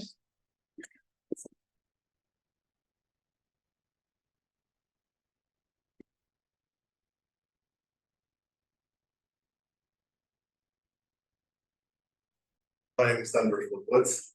I currently reside at 40 Deerfield Drive. Moved in just under a year ago. Just, if you could say your name again, I don't think I have you signed in to the applicant, to the form tonight. Can you just state your name again for? Woods. Is the green light on? Yeah. Yeah, I'll sign you in here. And then if you could just speak a little closer so we can hear you, that'd be great. Is that better? Oh, there we go. Yeah.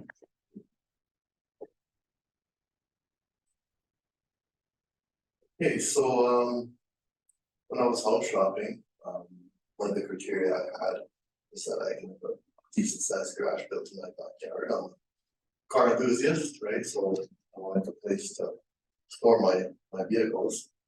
And that's one of the main reasons why I decided to purchase this home, is because I always wanted to have a attached garage in the back. Initially hired an individual to take care of the construction of my detached garage. A permit was applied for by this individual and was approved. I was under the impression that he would take care of everything for me in regards to the permits, as this has been the case with my other project that I have in the works. I also made the false assumption that just because my detached garage in the backyard is approved for construction, then it wouldn't be an issue having a second approach, as that's the only reasonable way I can think of to drive my vehicles to the backyard. In addition to that, I've seen several properties around the neighborhood that also have two approaches. I have 4 addresses here. 66 Deer Ledge, 35 Woodstone, 7 Thyme, and 238 Mariners Way. Those are horseshoe driveways, correct? Okay.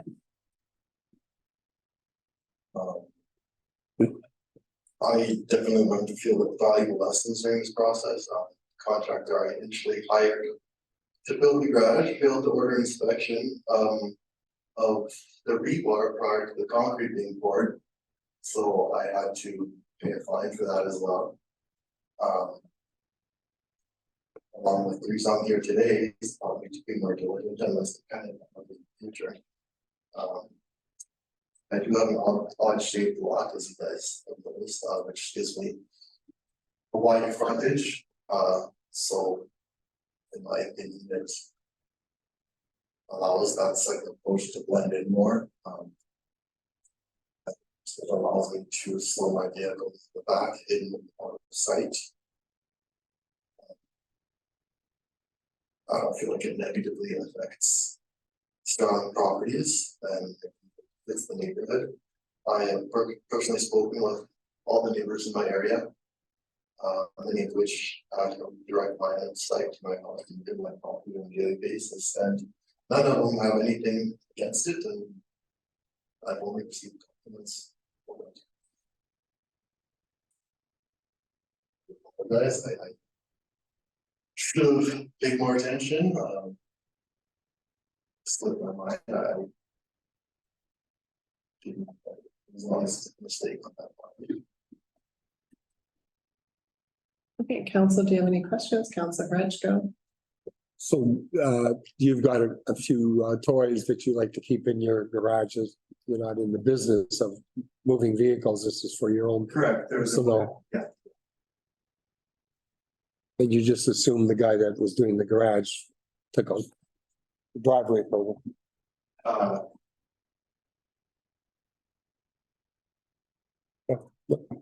Thanks.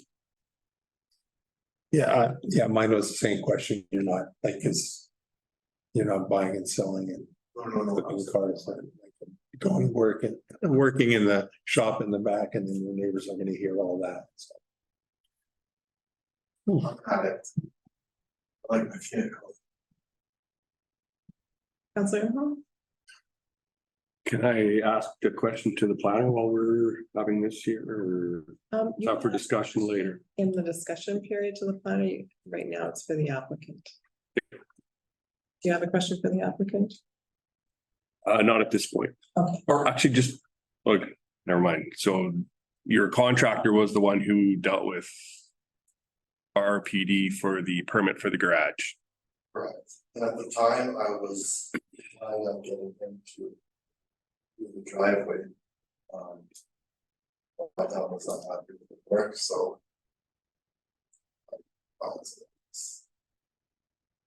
Okay. Councilor Duval?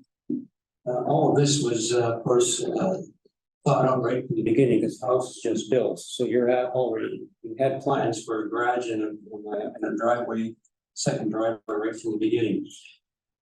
Does this show on the building plans?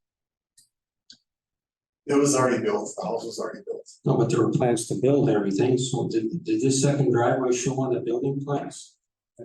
Maybe that's a planner.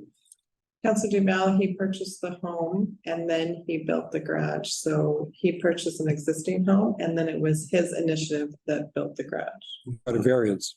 No, he doesn't need a variance because that is within our bylaw to have an 800 square foot. Oh, I see, I see, detached. So did he purchase an existing home? Yes, he did. Okay. Okay, no further question. Oh, Councilor Postuma. Well, and if, can you put the picture back up of the driveway?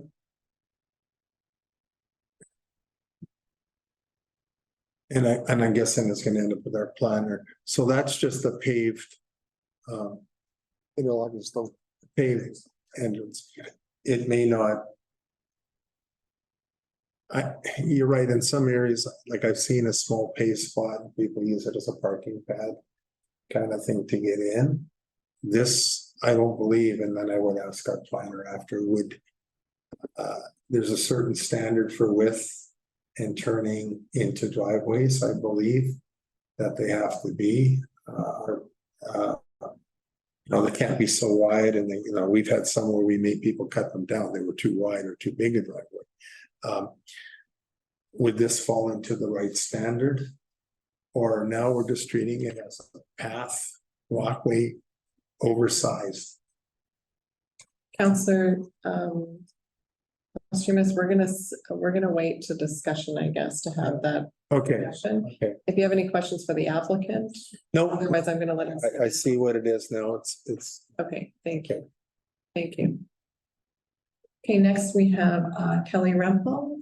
Would you like to speak to the application?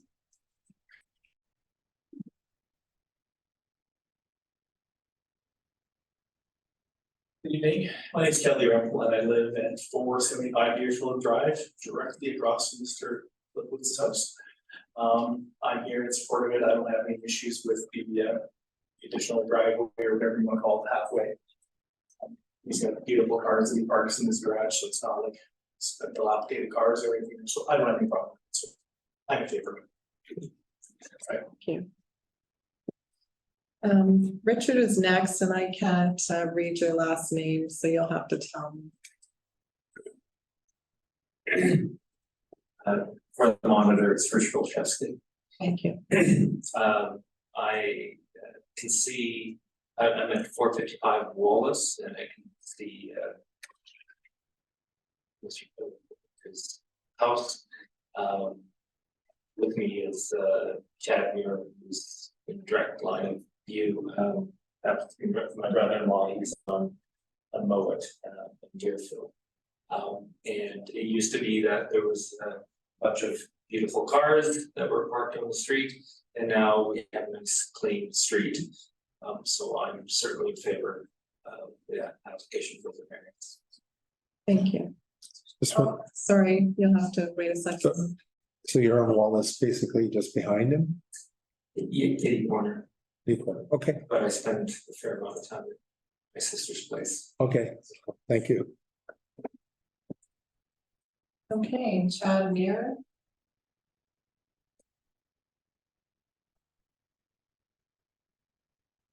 Yes, I reside at 66 Mowat, so familiar with the property, the extra approach. I don't have an issue with it. It does keep the cars off the streets, the street looking tidy. And again, it's a quality structure, so it's not just a gravel approach, but again, high quality interlocking brick. So I support this as well. Thank you.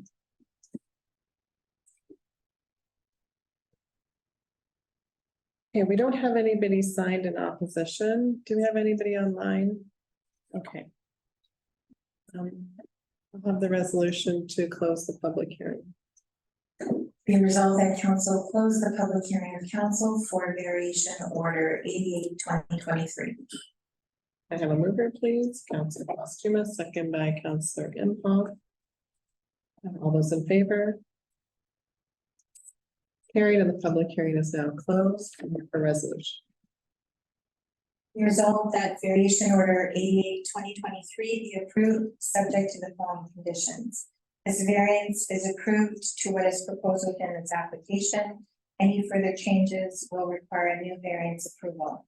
Applicant owner obtains required permits from the Red River Planning District and the municipality. I have a mover, please. Councillor Posthumous, second by Councillor Horechko. I'll open the floor out for discussion. And I will be with her. Yeah, Councillor Duval. Normally I'd object to this kind of thing, but I did go by the location there today.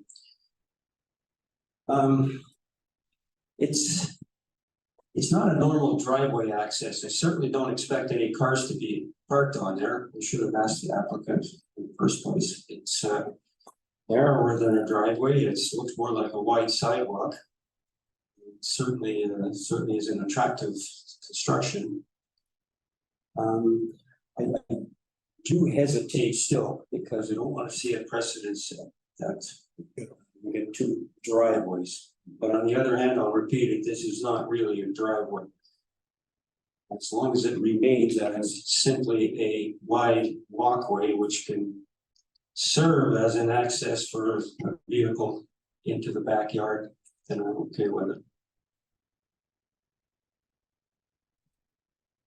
Councillor Horechko. I agree with Councillor Duval.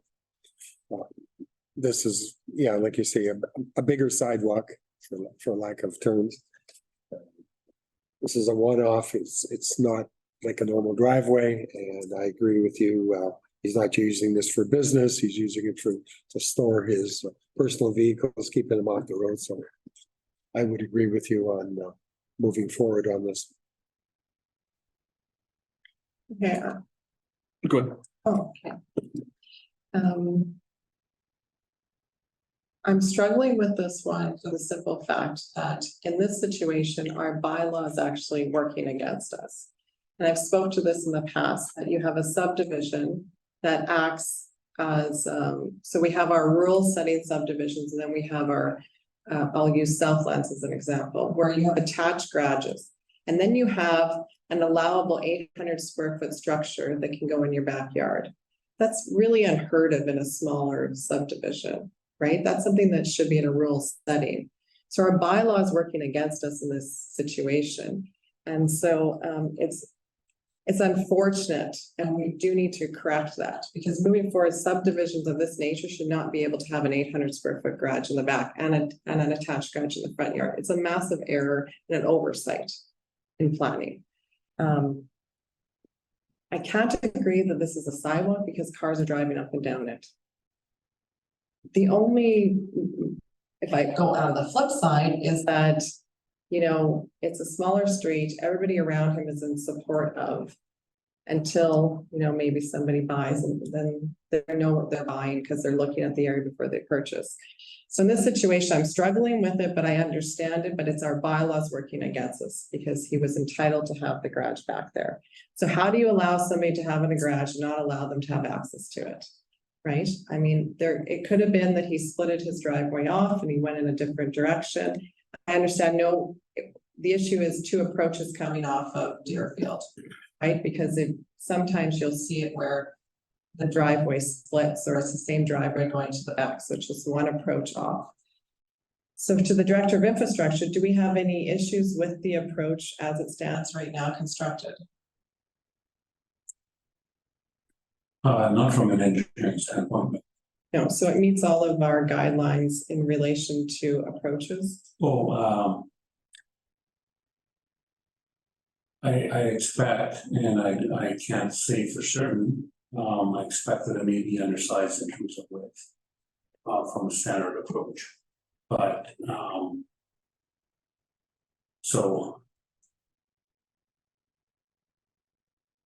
but from a structural perspective, no.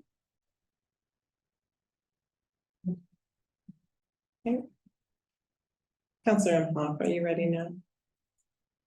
So just for our planner, Kara, have we ever approved a second driveway in R117? So I haven't been here when it's been approved, but I've seen some by walks through the municipality. So, but don't forget, this is as of this 2009 bylaw, so potentially it was an option in one of the previous bylaws, right? Yeah. And I asked, I mean, I'm familiar with a couple of the addresses that the applicant threw out there, on Woodstone and Deerledge, and those are, as far as I could tell, those are double lots. So they would be entitled to two accesses, right? There's been nothing in my time in 7 years that has come forward. So I can attest to that. The double lots you're referring to have horseshoe driveways. That is an accurate statement, and they are double lots. Mr. Planner? I just double checked the building permit for the garage. At the time, it wasn't shown on the plan, so there's gonna be a second driveway. So this is what was submitted at the time. So it was, my understanding is it was gonna be it's gonna be attached all the way to the back. Oh, the driveway was supposed to be attached to the existing approach. Right. But that makes the application a little bit different because Swing around. it went against our own site plan. Right, so this is what was approved for a building. But now there's another driveway on this side. They were gonna go on the other side.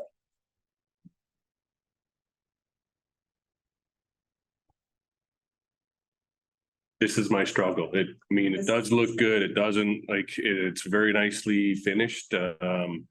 Again, I did a drive-by there too. That driveway, it looks good.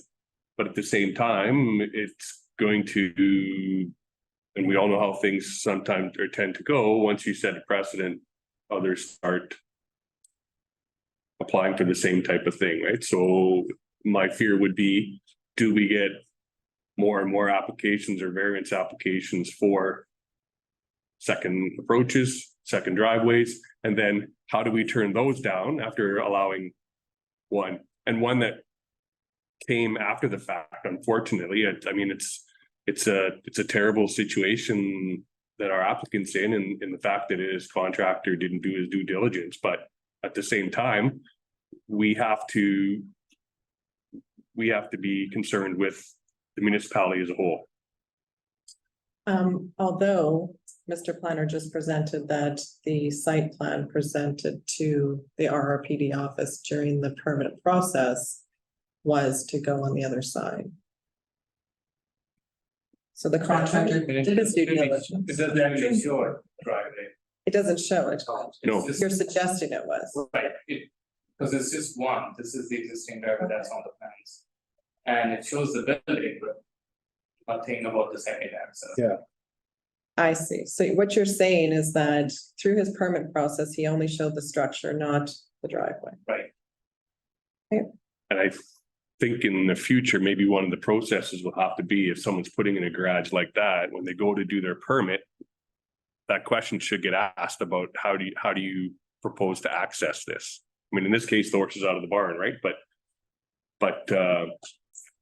because Mayor hit the nail on the head, we allow them to have a garage back there.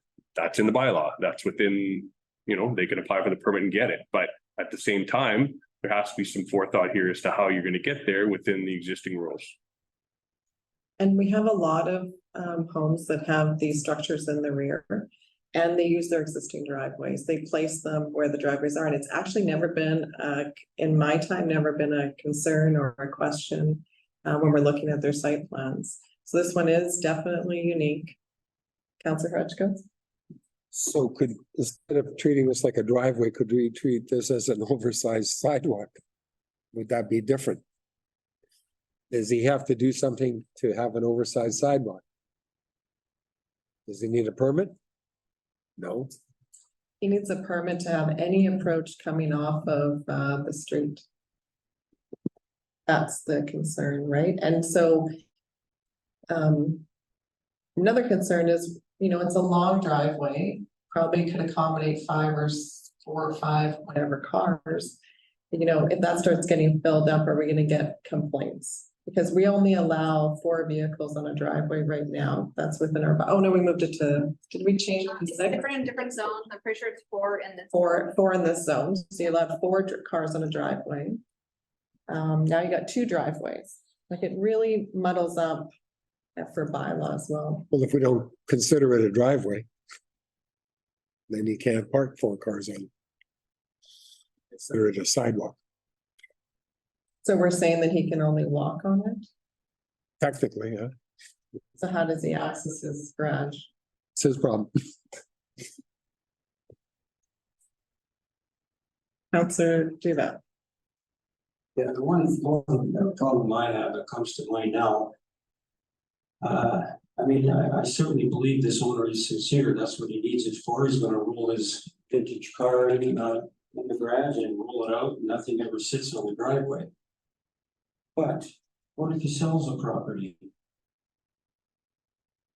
The next owner can very well use that as a driveway. Then we have complaints, then we'd have problems with the council building.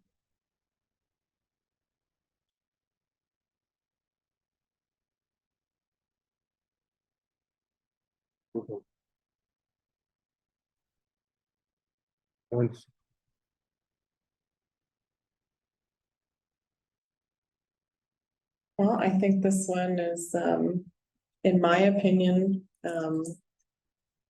I would like to take some time and think about it. So I'm requesting, my request is to table it this evening. I'm fine with that. Does anybody not want to table? Mhm. You want to table? Mhm. Okay. Okay, so do we need to pass the table, or are we able to just tell you that we're tabling it this evening? Just vote on it? Mention one thing, are you gonna close the public hearing or make the public hearing open because you want to obtain some more information? It's not about information. I just need some time to think about it. We have all the information before us. we have closed the public hearing. Yes. We do have the resolution on the table. So if I call for the vote, I mean, in the past, we would just table, we wouldn't vote. Because I have no way of, so we're just gonna table it this evening. And then we'll bring it back to the next council meeting in September. It's not going anywhere. Thank you. Okay, so moving under item number 7, we will now deal with the derelict bylaw for second reading, please.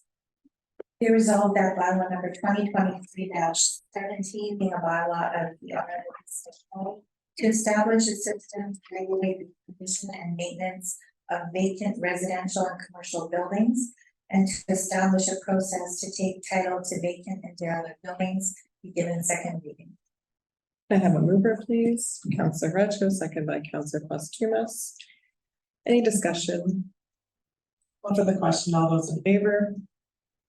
That's carried. And now for a third reading. Be resolved that bylaw number 2023-17 being a bylaw of the RMW St. Paul to establish a system to regulate the condition and the vacant residential and commercial buildings, and to establish a process to take title to vacant and derelict buildings be given third reading. And be it further resolved that the mayor and CAO be authorized to sign the bylaw on behalf of the municipality. I have a mover, please. Councillor Postumus, second by Councillor Imhoff. All those in favor? That's carried. 7.2. Resolution. Second reading. Be it resolved that bylaw number 2023-18 being a bylaw of the RMW St. Paul to provide for implementation of the Provincial Offences Act be given second reading. I'll move that. Seconded by Councillor Rechko. Any discussion?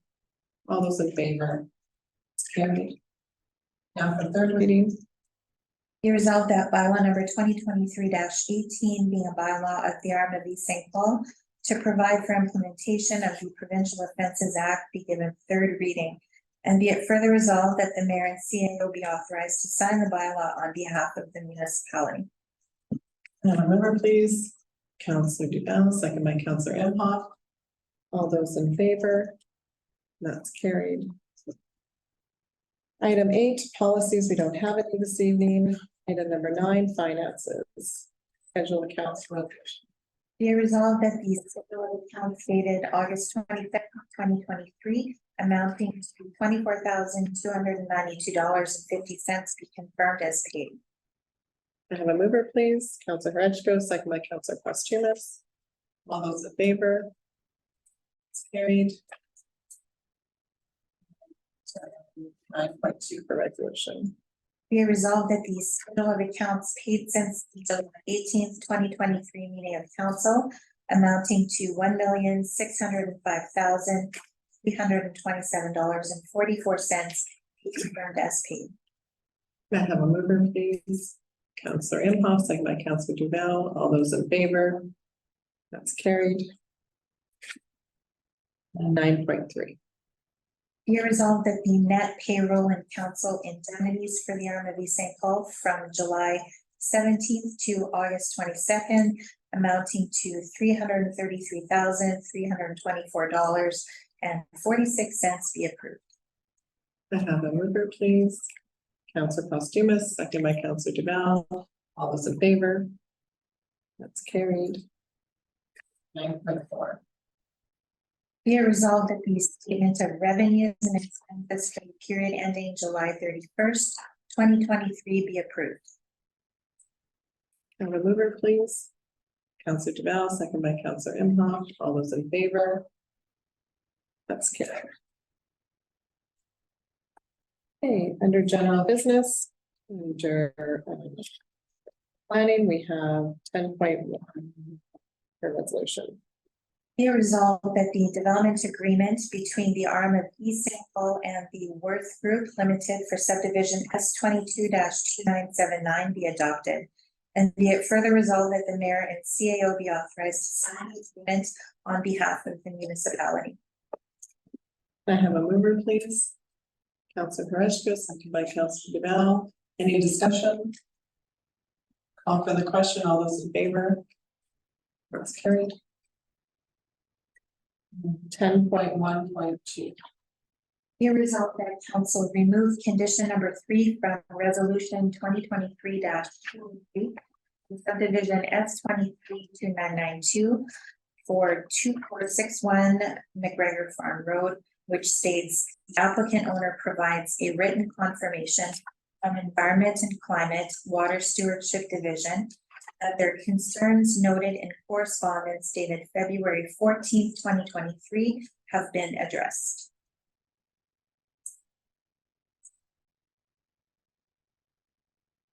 Can I have a member, please? Counselor Postuma, second by Counselor Perishko. Any discussion? Counselor Duval, this was one of your requests, I believe. Do you want to speak to that this evening? Yes. Yes, thank you. This is a case where there is a long, narrow piece of land, and it is divided into 3 portions by a couple of things. One is a hydro right of way, and I think another one is maybe a street or something. It's not in this particular package. But the owner of the land wants to create the 3 natural pieces of title of that land so that he can, through an inheritance plan, find them for his offspring, I believe. And there is no plan for building on there. There is no proposal for development. It's simply a retitling of the land into 3 parcels. And now, apparently, these things have to pass through, and the planner can speak to this, but even these kinds of things have to pass through the provincial departments for comment. And one of them demanded all kinds of water and drainage plans for it. Which of course doesn't really make sense because nothing's going to be touched to it. It's going to be the same after this retitling as it is before. These requirements for drainage and all come to play when there is a development, an actual development proposal going in there for what it's going to be. And the location of that isn't necessarily clear what kind of development will go in there. It's getting close to residential, it's getting close to commercial and industrial, whatever. So the demand upon the owner of a very expensive drainage plan at this point doesn't make sense. The only reason I can see why we're reluctant is because, and we've asked the province, planning have asked the province, we've asked the province, if we have the right, apparently the council has the authority to remove this from the requirement.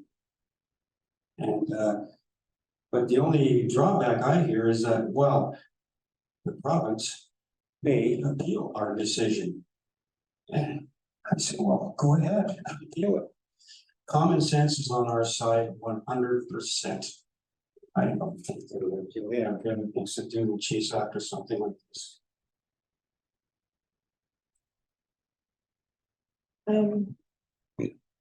Excuse me. Kara, did you want to speak to, you pulled your mic close, no?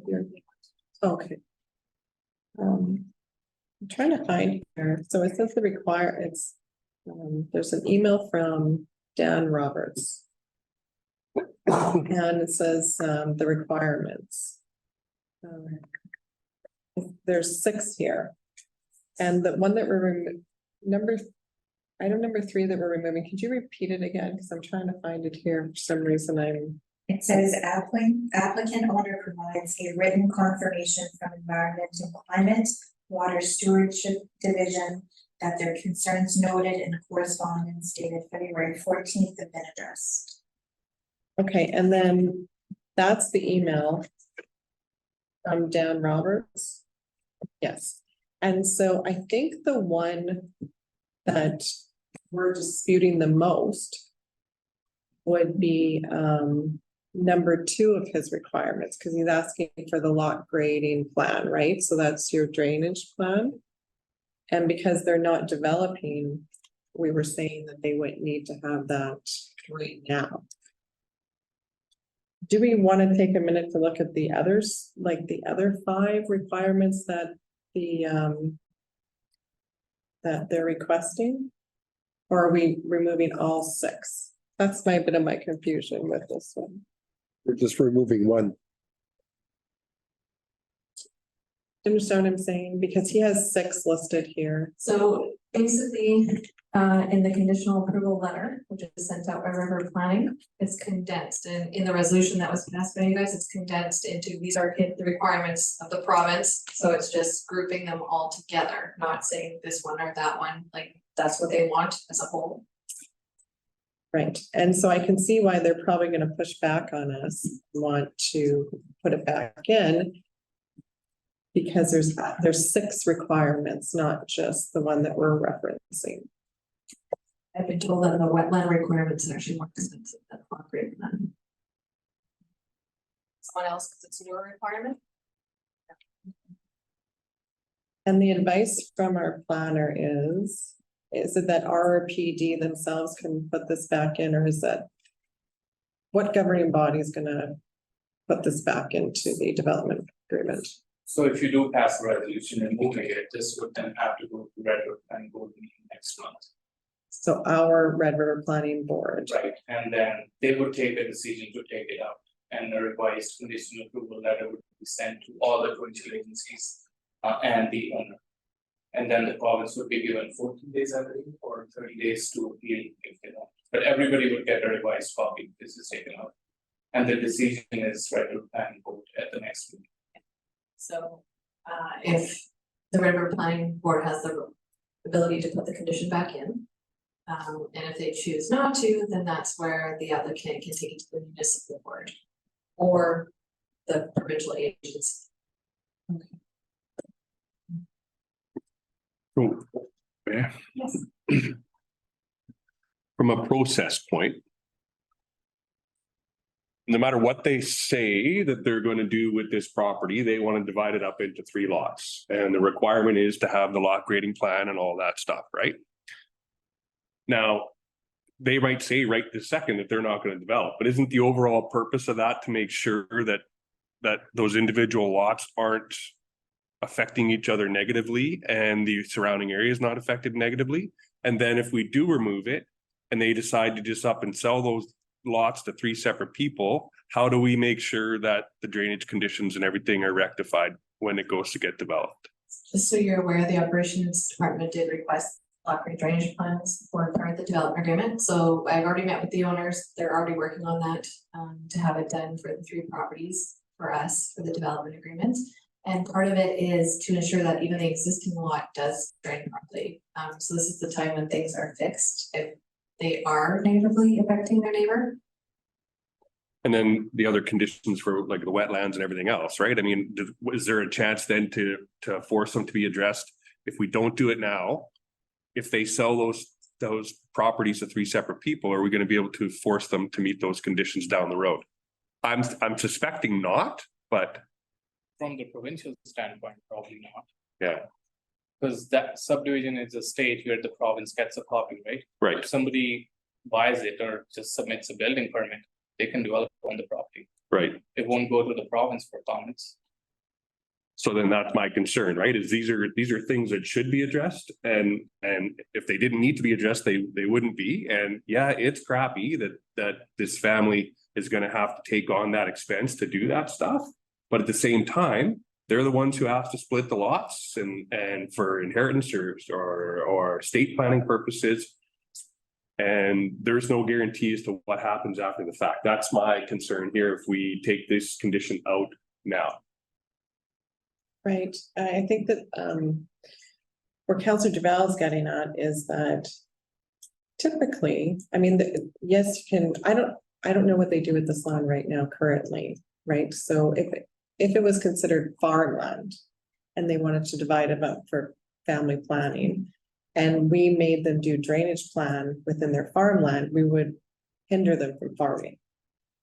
I don't know what they do with this land, but, and also, you know, lot, when you're doing lot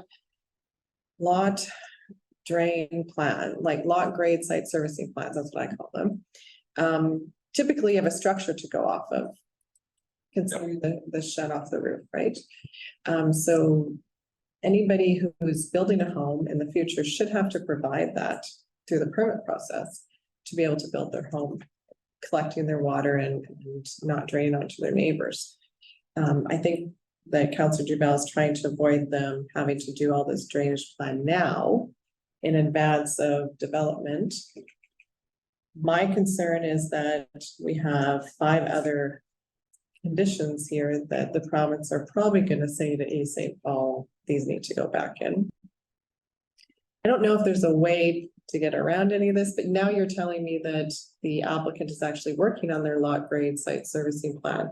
So really, if they're already in the motions of doing that, there's no need for us to remove the condition if they're already paying for a surveyor to do the work. So that would satisfy condition number 2. I don't know about the other ones. All the work that's entailed in that stuff, yeah, just 2 though. Right. And the other ones we didn't discuss, right? So I think when we were having the discussion, we were focused on number 2, which they're already doing. The other ones, in my mind, I don't see a need to remove them. That's what I think. Do you want to take a moment to look at the other one? Well, and that's the reason I brought this up, because I don't have enough experience with all these details to fully understand ramifications down the road. That's why I wanted to ask these questions to make sure that this stuff is always going to get addressed at some point, whether it's now or in the future. Okay, so I'm just going to give council 5 minutes to read these 6 to ensure that we have a true understanding of what we're voting on tonight. Sure. I did speak to Dan Roberts. As I indicated in my report, he said, yeah, they must all remain. He's not prepared to remove any, and we can't deal with them all in a development agreement. So at the end of the day, he has to say, yeah, that condition is satisfied. So. All set. Yeah, I understand. I just want to make sure that council knows what they're voting to remove before we vote, but thank you, Karen. So we'll just take 5 minutes. Carrie, you're saying he's not buying into it for us to remove anything. He doesn't want anything removed. I had the same response. Yes, I understand, yeah.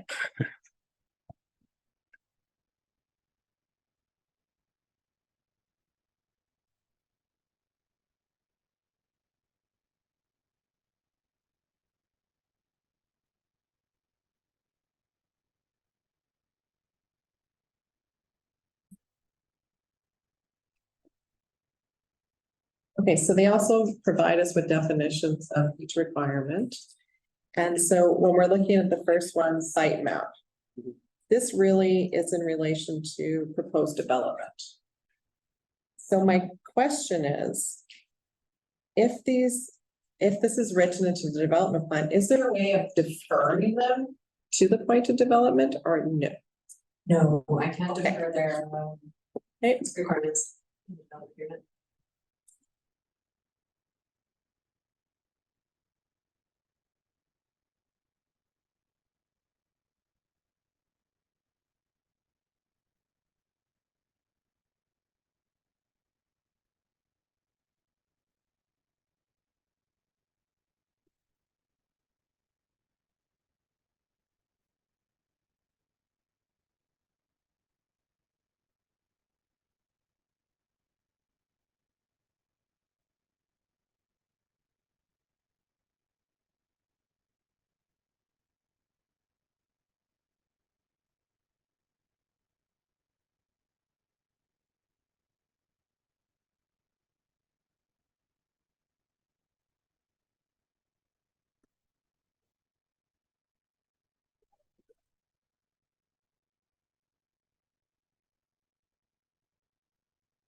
Well, for sure, they're not gonna want the wetland compensation notice form removed because there's actually a fee associated with the wetlands, right? They're definitely not gonna allow this to be removed.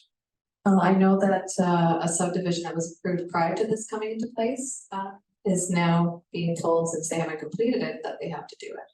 So they're pretty stringent on it. Say that again?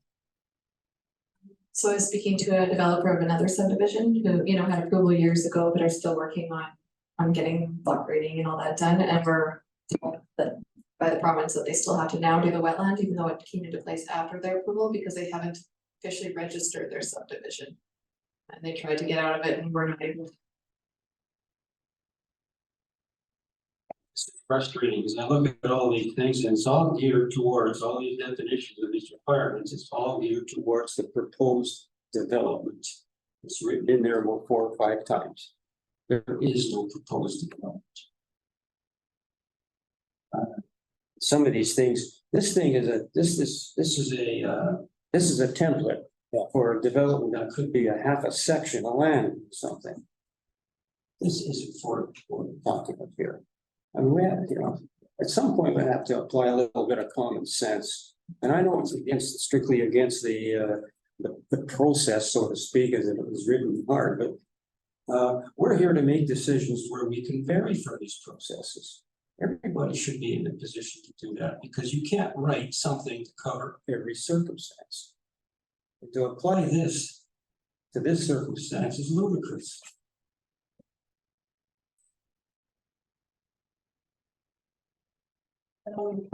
There is a definition for lot grade plan requirements, and it does, this is where it says pre and proposed post-development contour maps of the development. I mean, it's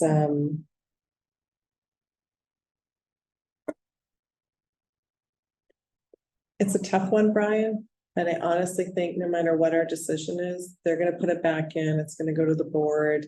It's just gonna add a lot more time and effort that's unnecessary. I don't think we're winning this battle. I understand your frustration. I feel frustration with you. And I understand that, you know, some things aren't necessary until development comes into play. And there should be some avenues of support for individuals who want to cut up their lands for future planning. I do believe in that. But I think this one, we're not going to win the battle. I don't agree. I think we should run with it. I really do. Let's force the issue. I think this is only being put on it because they can. Again, we have 100% common sense behind us here. When these lands are eventually developed, they have to go through the whole gamut of a drainage plan anyway. Yeah, lot grading, the whole thing, that's all part of standard development agreements. And on all 3 of these properties on any development, that's a standard requirement. Why does someone have to go through that ahead of time? This is an enormous amount of work to go through all these things. Shake your head when you read these things. Why? Well, okay, go ahead, Brian. Are there specific timeframes tied to these? Just a standard 2 years to check everything out. And then they have an opportunity to apply for another 1-year extension. So, 3 years. Or they don't get those titles from land titles. So let me ask you this, if the lot grade planning, so I'm saying that wrong, the lot grading plan says that they will need swales in the future, right, for the development. Are we going to impose them to create the swales now? No. So in the development agreement, they'll provide the lot grade drainage plan, and they will provide a letter of credit for the swales, but there's no timelines imposed as to when those swales will be done. So they can sit on those swales or. But we're sitting on their line of credit. And if it doesn't get developed for 30 years, we're holding their money. Yes, is to encourage them to complete it. So we are hoping that when people come forward with subdivisions, they want to do something. So that we can get, like, right now we have 40 letter of credits on the go, so it's nice to. Sure, but like if I'm referencing again farmland, and we have a farmer who cuts land for future planning, but wants to farm it for the next 20 years till his kids are old enough. And he's sitting on letters of credit for swales.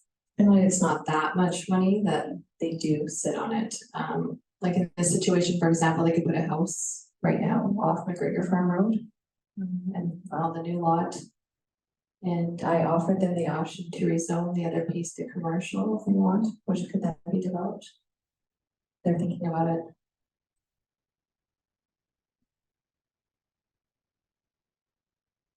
it. Councillor Foster. Yeah, I believe when this came up and we discussed it before, it is, we said it was a template. It's like they throw all this at you and it should be something that you tick off, this is needed, this is needed, this is needed. They're throwing everything. And you're correct, Mayor. What if they don't develop it, they farm it, and here you're taking these funds and you're sitting on it for the lot grade, and they don't use, they don't do it for a long time. And the wetlands one, this is, if it's an area that's flat and dry, and I don't even know why that one, I just see it as a template. They're just throwing that in. Councillor Duval. One other point, this was mentioned when we discussed this the last time. If this applicant was to go through all these processes and requirements, which would cost a lot of money, let's face it, there's a lot of money involved in that. Come the day when he wants to do some development, each of the three, most of this work could be thrown out as useless, redundant, because their actual development would require something different.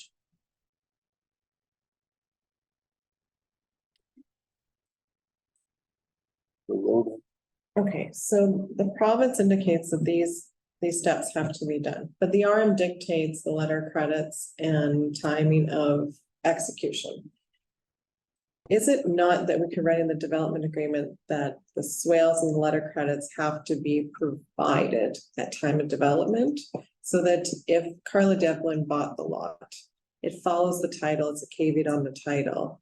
And that I'm aware that I'll have to provide a letter of credit when I develop to create the swales, and then that would be refunded to myself. Is that something we can do, that it defers that aspect of it to the person who develops land?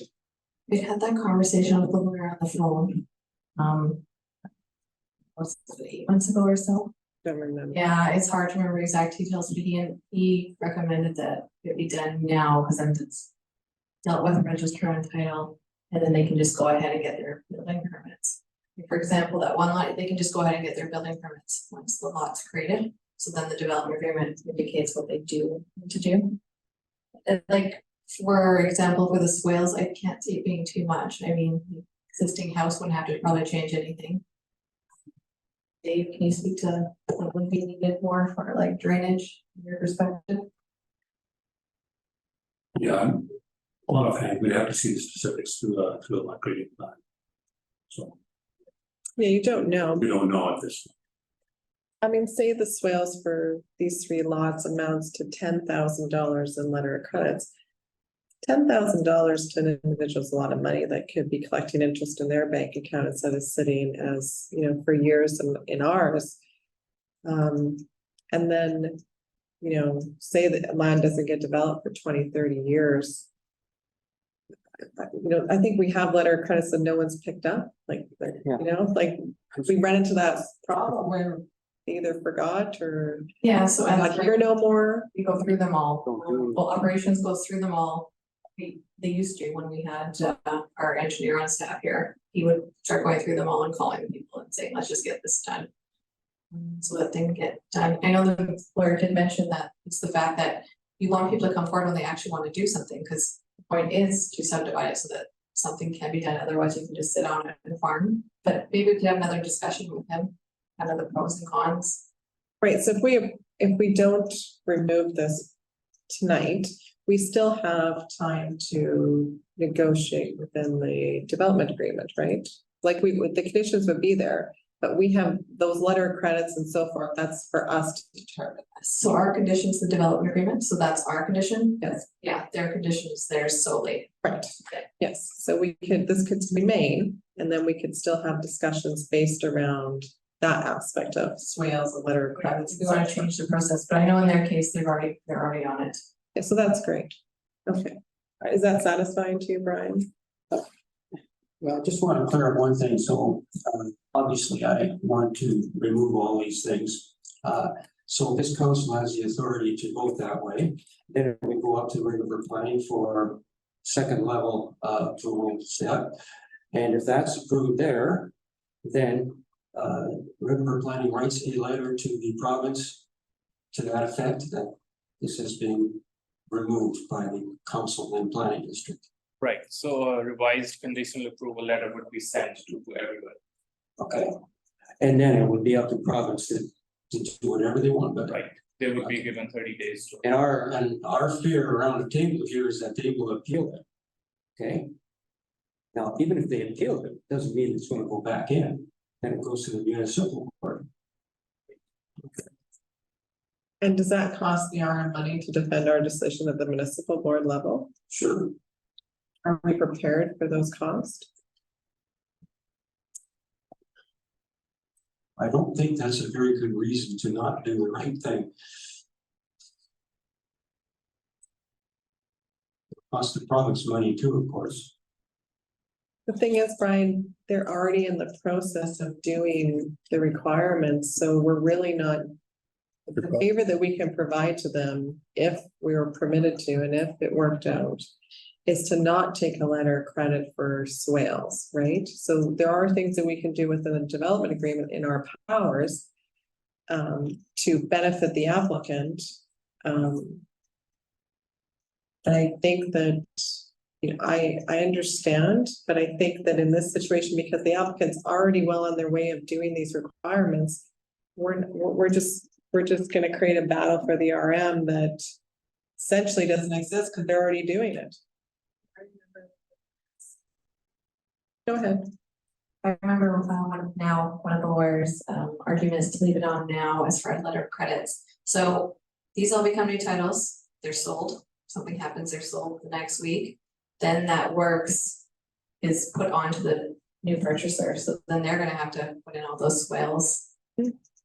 Yeah, that's what I was saying, is that it would follow the title caveat, and they would know that they have to do that when they develop the land. Right. Councilor Duval. I don't quite understand the letter of credit to do a lot of grading plan and swale and everything. That's only got to do with number 2, as far as I can see. All the rest of these requirements, and they will not accept carrying this list down. They want all 6, I understand, yeah. So whether or not we demand a letter of credit or not is beside the point. It's all these other things as well as that one. The technical design, the survey, a lot grading plan, technical drawings, definitions are written here, and it's quite detailed. Again, it's a template made for all sizes of development. When this isn't even a development. Right, but if they have a high level drainage plan, then the surveyor hired to do the drainage plan for the development of the home would have something to base his initial study or report off of, right? So he goes back to the RM, asks the RM for the master plan for the area. He takes that and then he creates his lot grade site servicing plan based on that high level drainage plan. So I see the need for that. My debate, my concern is providing money to the RM that will sit in our account forever until they finally decide to sell or do something with the land. That's, you know, I have a problem taking money from people and it just sitting for years and years. Like, you know, when there's avenues of support to ensure that the work gets done in the future by the individual who builds the land. But as for the wetlands and everything else, I really am not familiar enough to say, no, they don't need to do that. I'm just not there. I've never had to deal with it, so I really don't want to make that judgment call tonight.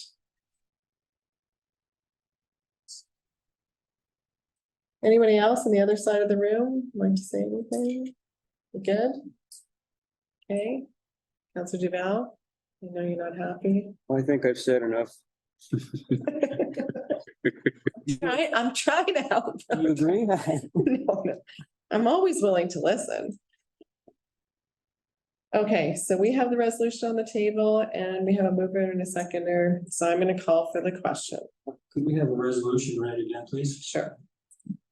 Be resolved that council remove condition number 3 from resolution 2023-203 for subdivision S23-2992, which states the applicant owner provides a written confirmation from Environment and Climate Water Stewardship Division that their concerns noted in correspondence dated February 14th have been addressed.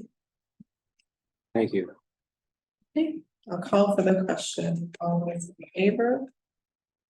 Opposed? Did we do that right? You guys want them taken out? Yes. Okay. So I'm opposed. Sorry, I got a little confused there for a moment. I really didn't see, I really didn't see that. Sorry, I got confused. I thought everyone was voting the same way, so I got confused that we did that wrong. Okay. So can we confirm that vote? A lot of chitter chatter here.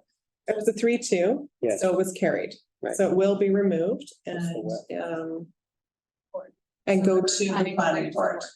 Correct. Okay, so operations now 10.2.1.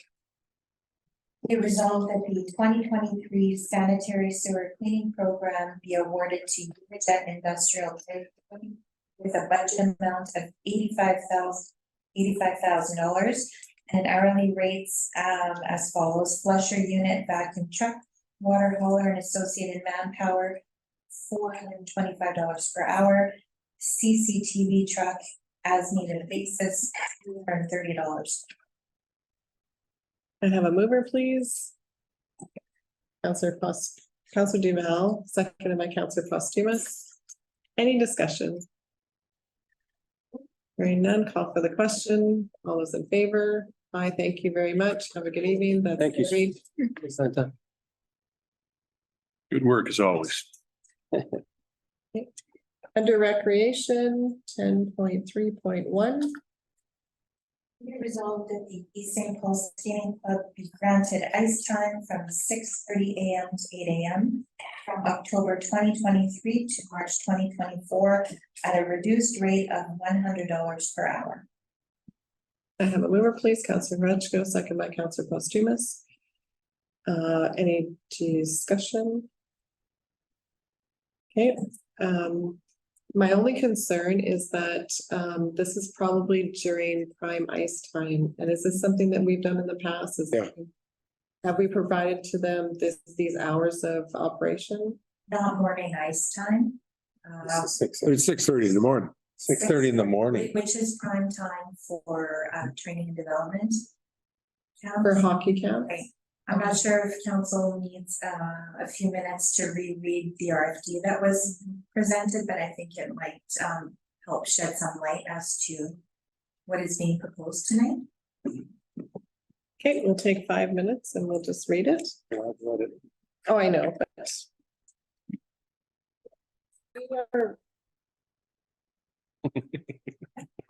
okay, so the resolution has been read. Would you just read the resolution again, please? Be it resolved that the East St. Paul Skating Club be granted ice time from 6:30 AM to 8 AM from October 2023 to March 2024 at a reduced rate of $100 per hour. Okay. And we have a mover and a seconder. I'll call for the question. All those in favor? Opposed? That's defeated. Okay, under administration, 10.4.1. Be resolved that administration be authorized to advertise the request for proposal for professional audit services for the 2023 fiscal year with a closing date of September 30th, 2023. I have a mover, please. Seconded by Councillor Duval. Any discussion? Nope. Okay, call for the question. All those in favor? That's carried. 10.4.2. Be resolved that administration be authorized to advertise the request for proposal for a water and sanitary sewer rate study with a closing date of September 30th, 2023. I have a mover, please. Councillor Horechko, seconded by Councillor Imhoff. Any discussion? All those in favor? That's carried. Then we had business arising, we have no business arising from delegation, correspondence for information, of course, is in our council reports will be handed in. And we need to move in camera this evening, so resolution. Be it resolved that council now move in camera as per section 152(3) of the Municipal Act to discuss business development matters. Be it further resolved that all matters discussed while in camera are to remain confidential as per section 83(1)(d) of the Municipal Act. Can I get a mover, please? Councillor Imhoff, second by Councillor Duval. All those in favor? That's carried, and we are now moving in camera. Council is now moving out of in camera. There's no resolutions to pass. We will have the resolution to move up in camera. Be it resolved that council now moves out of camera and resumes the regular meeting of council. Have a mover, please. Councillor Posthumus, seconded by Councillor Duval. All those in favor? That's carried, and now the resolution to adjourn. Be resolved that the meeting be adjourned, the time being 8:36 p.m. Have a mover, please. Councillor Imhoff, seconded by Councillor Horechko. He did have his hand up, right? Yep. Okay. All those in favor? That's carried, and that's a wrap.